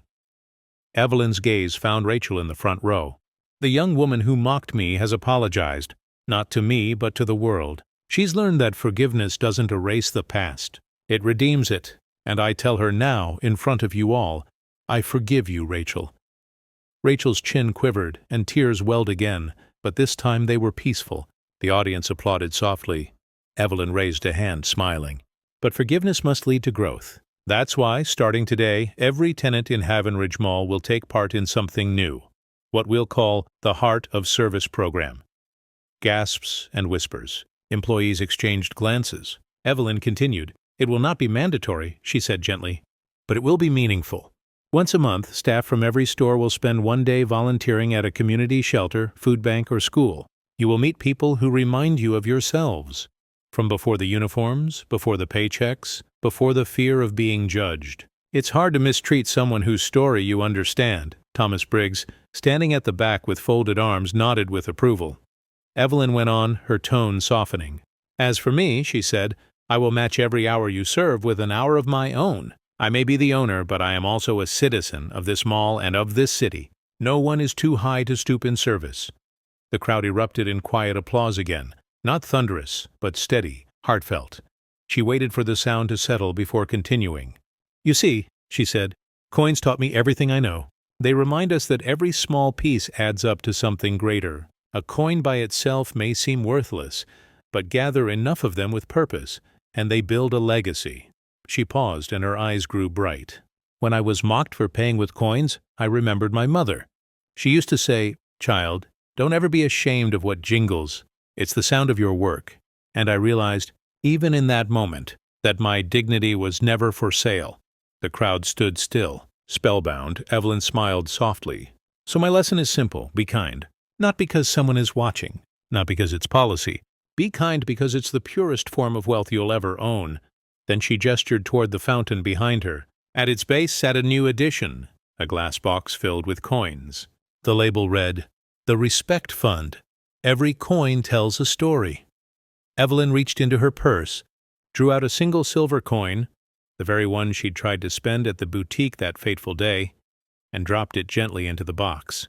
The clink echoed through the atrium, pure and resonant. One by one, people followed.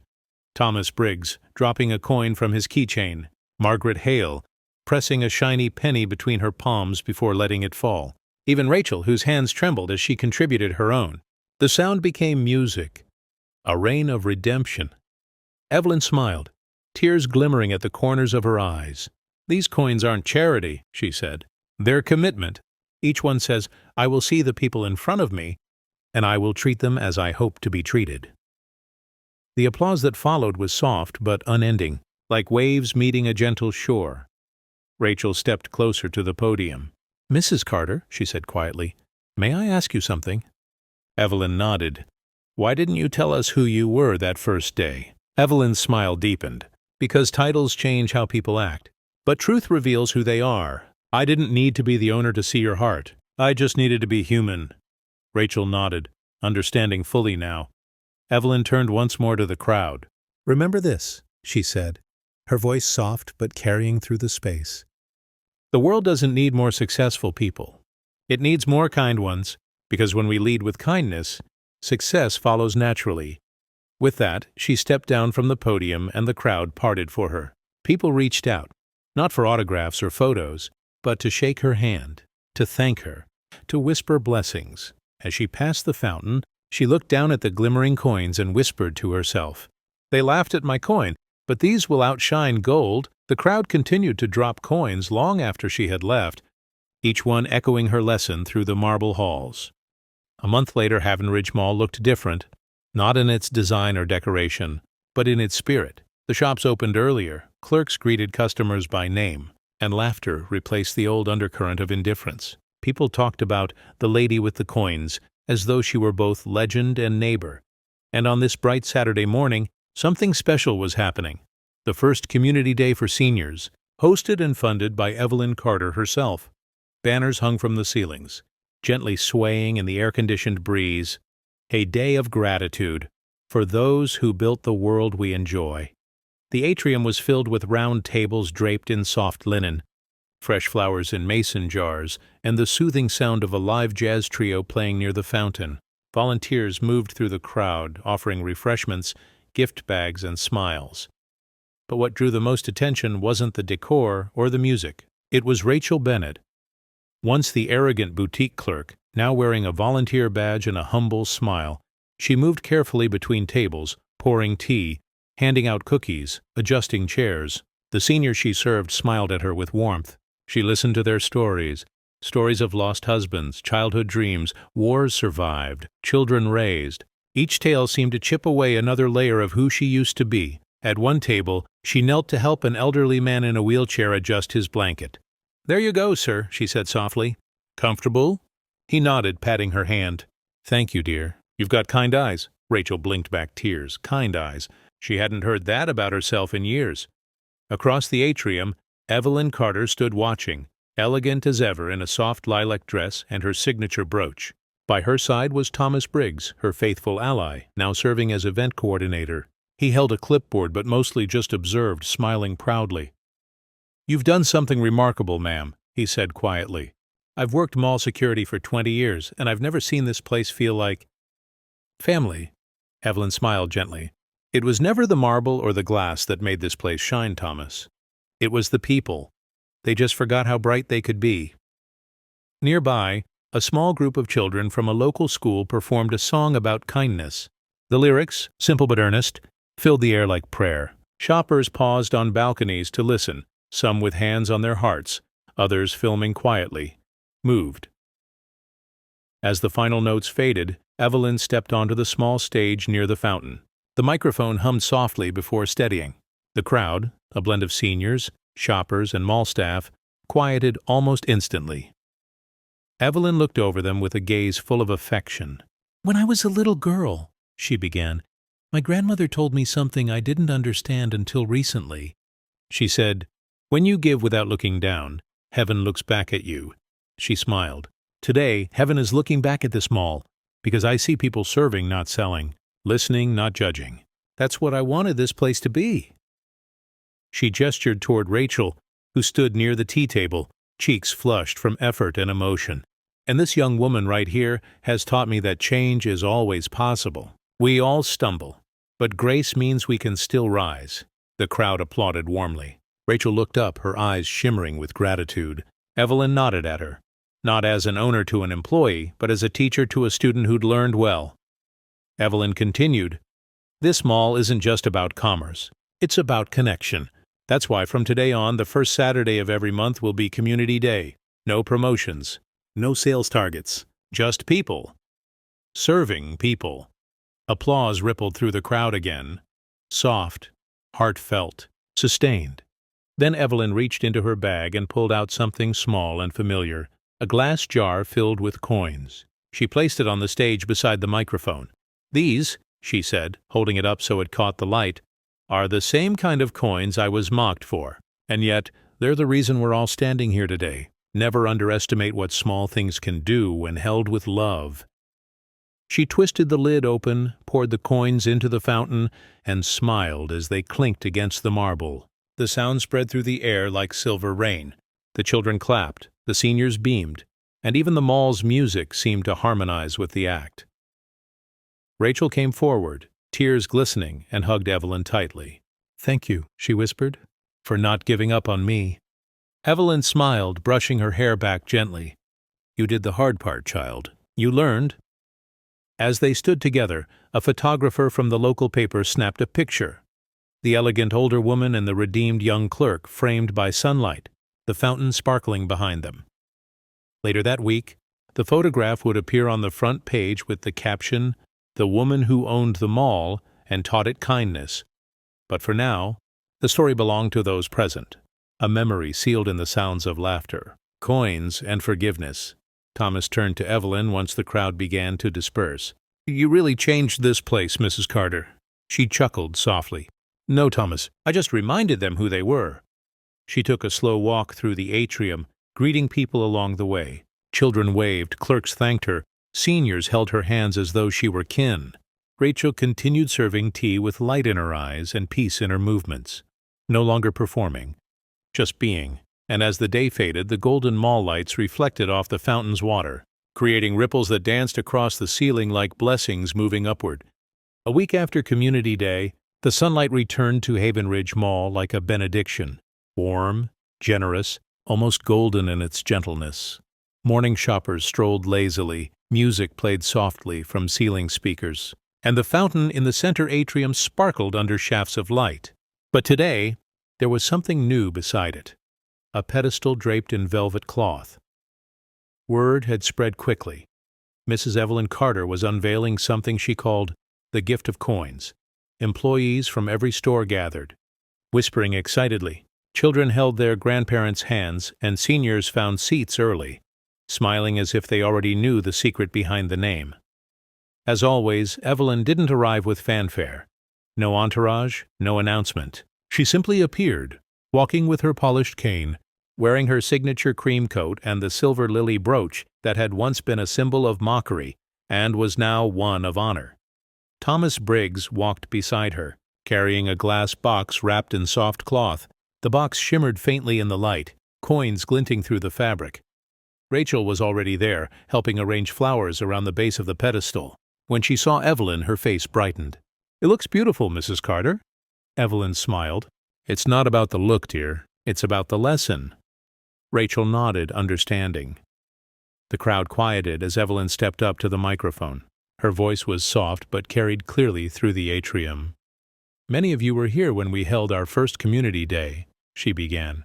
"You saw people come together, not as customers and clerks, but as human beings. That day, something changed in this mall. The walls began to listen again." She glanced toward the fountain, its ripples casting silver light across her face. "Today, I want to give you something that will remind us, forever, of that lesson." Evelyn turned to Thomas, who carefully removed the cloth. The audience gasped softly as the glass box of coins was revealed. Hundreds of shimmering coins of all kinds. Pennies, nickels, quarters, old foreign change, even tokens. Each one caught the light like a memory. Engraved across the glass in elegant, cursive letters were the words, "The Respect Fund. Every coin tells a story." A hush fell. Evelyn rested her hand lightly on the box. "These coins," she said, "once bought bread, bus rides, and birthday gifts. They pass through the hands of the rich and the poor alike. But what they share is value, not in amount but in meaning." She paused. "Once upon a time I was mocked for using coins, but now I give them back, not as money but as memory. Each one stands for someone who chose kindness instead of cruelty, patience instead of pride." Her voice grew tender. "When you see this box, I want you to remember, respect is never free, but it is always worth the cost." A murmur rippled through the crowd, the sound of hearts softening. She gestured for Rachel to come closer. Rachel stepped up, her face glowing with humility. Evelyn handed her a single coin, an old silver dollar. "This was the first coin I ever earned as a girl," Evelyn said. "I kept it for years, waiting for the right time to give it away. Today feels right." Rachel's voice trembled. "I'll treasure it, Mrs. Carter." Evelyn smiled gently. "No, dear, you'll pass it on someday, when you meet someone who needs to remember what kindness looks like." Rachel's tears spilled freely. The crowd applauded softly, some wiping their eyes. Then Evelyn reached into her purse and drew out a small envelope. "From this day forward," she said, "the Respect Fund will support local seniors who still live with quiet dignity, the ones who count every coin before spending it, who build miracles with small things." She looked around the atrium, her eyes bright. "We'll help them with medicine, food, and comfort. We'll remind them they are seen." The audience clapped, not in frenzy but in reverence. Evelyn turned to Thomas. "Place it here," she said.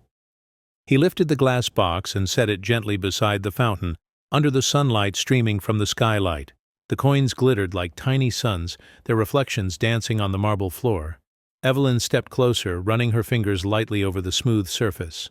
"These coins once bought my shame," she whispered. "Now they purchase hope."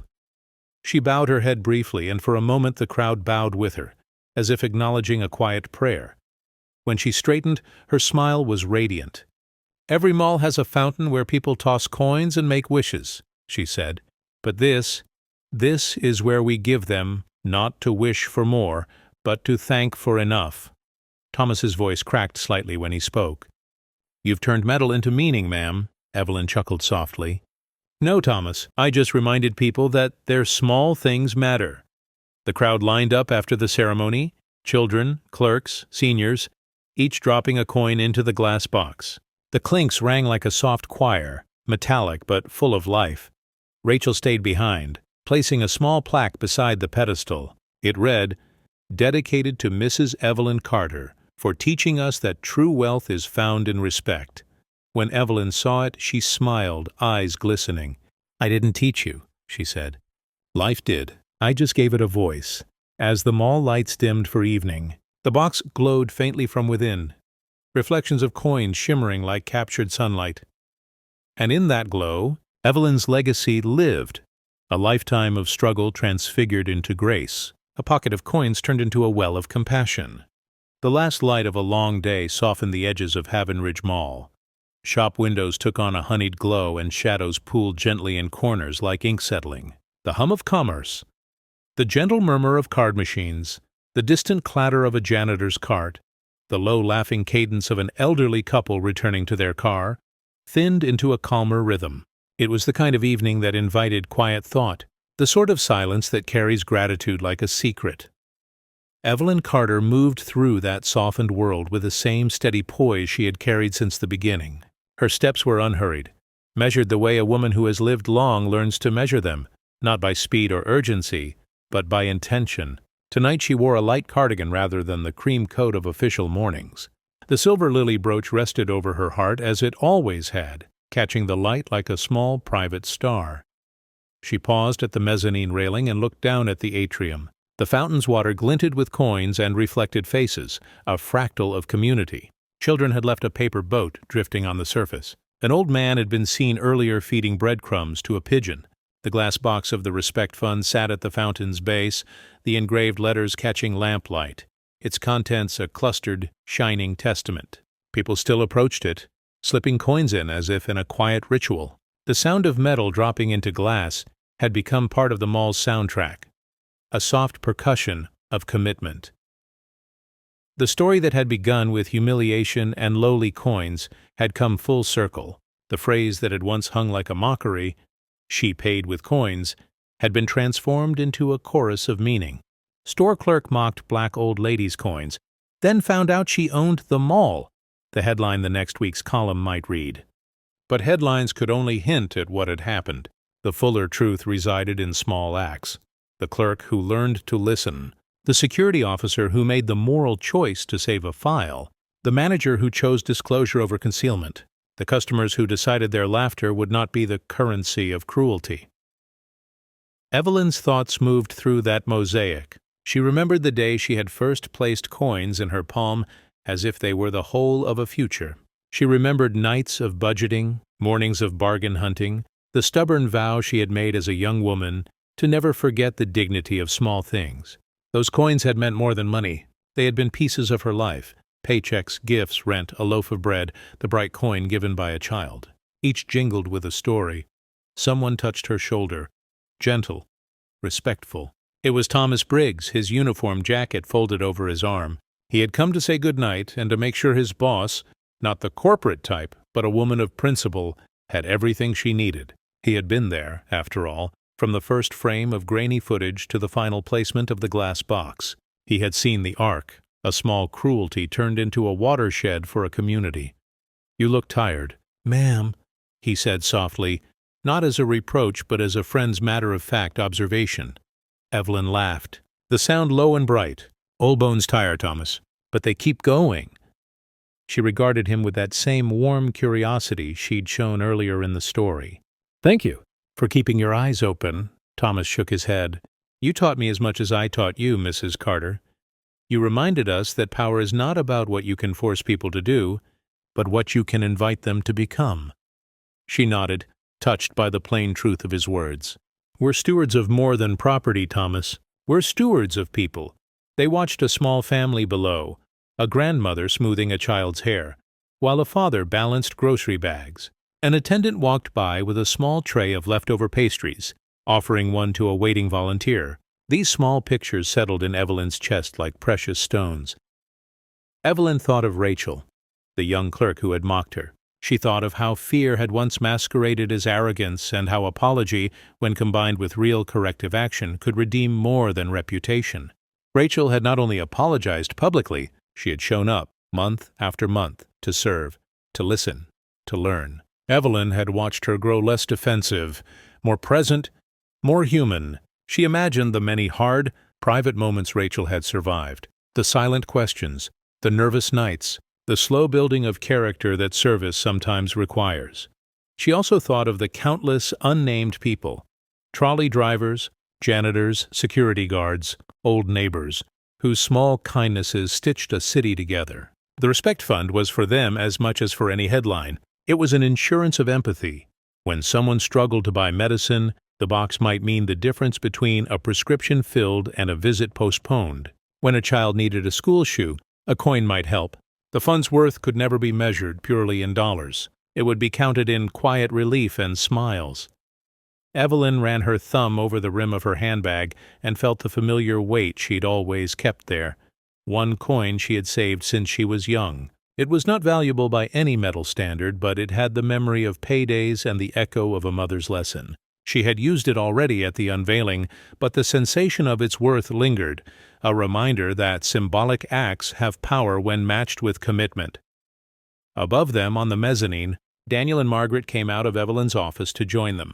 Daniel's tie was loosened, his face softer than the tight business profile he often wore. Margaret's planner was closed for the evening, but her eyes shone with quiet satisfaction. "We had a few more donations today," Daniel said, nodding toward the fountain.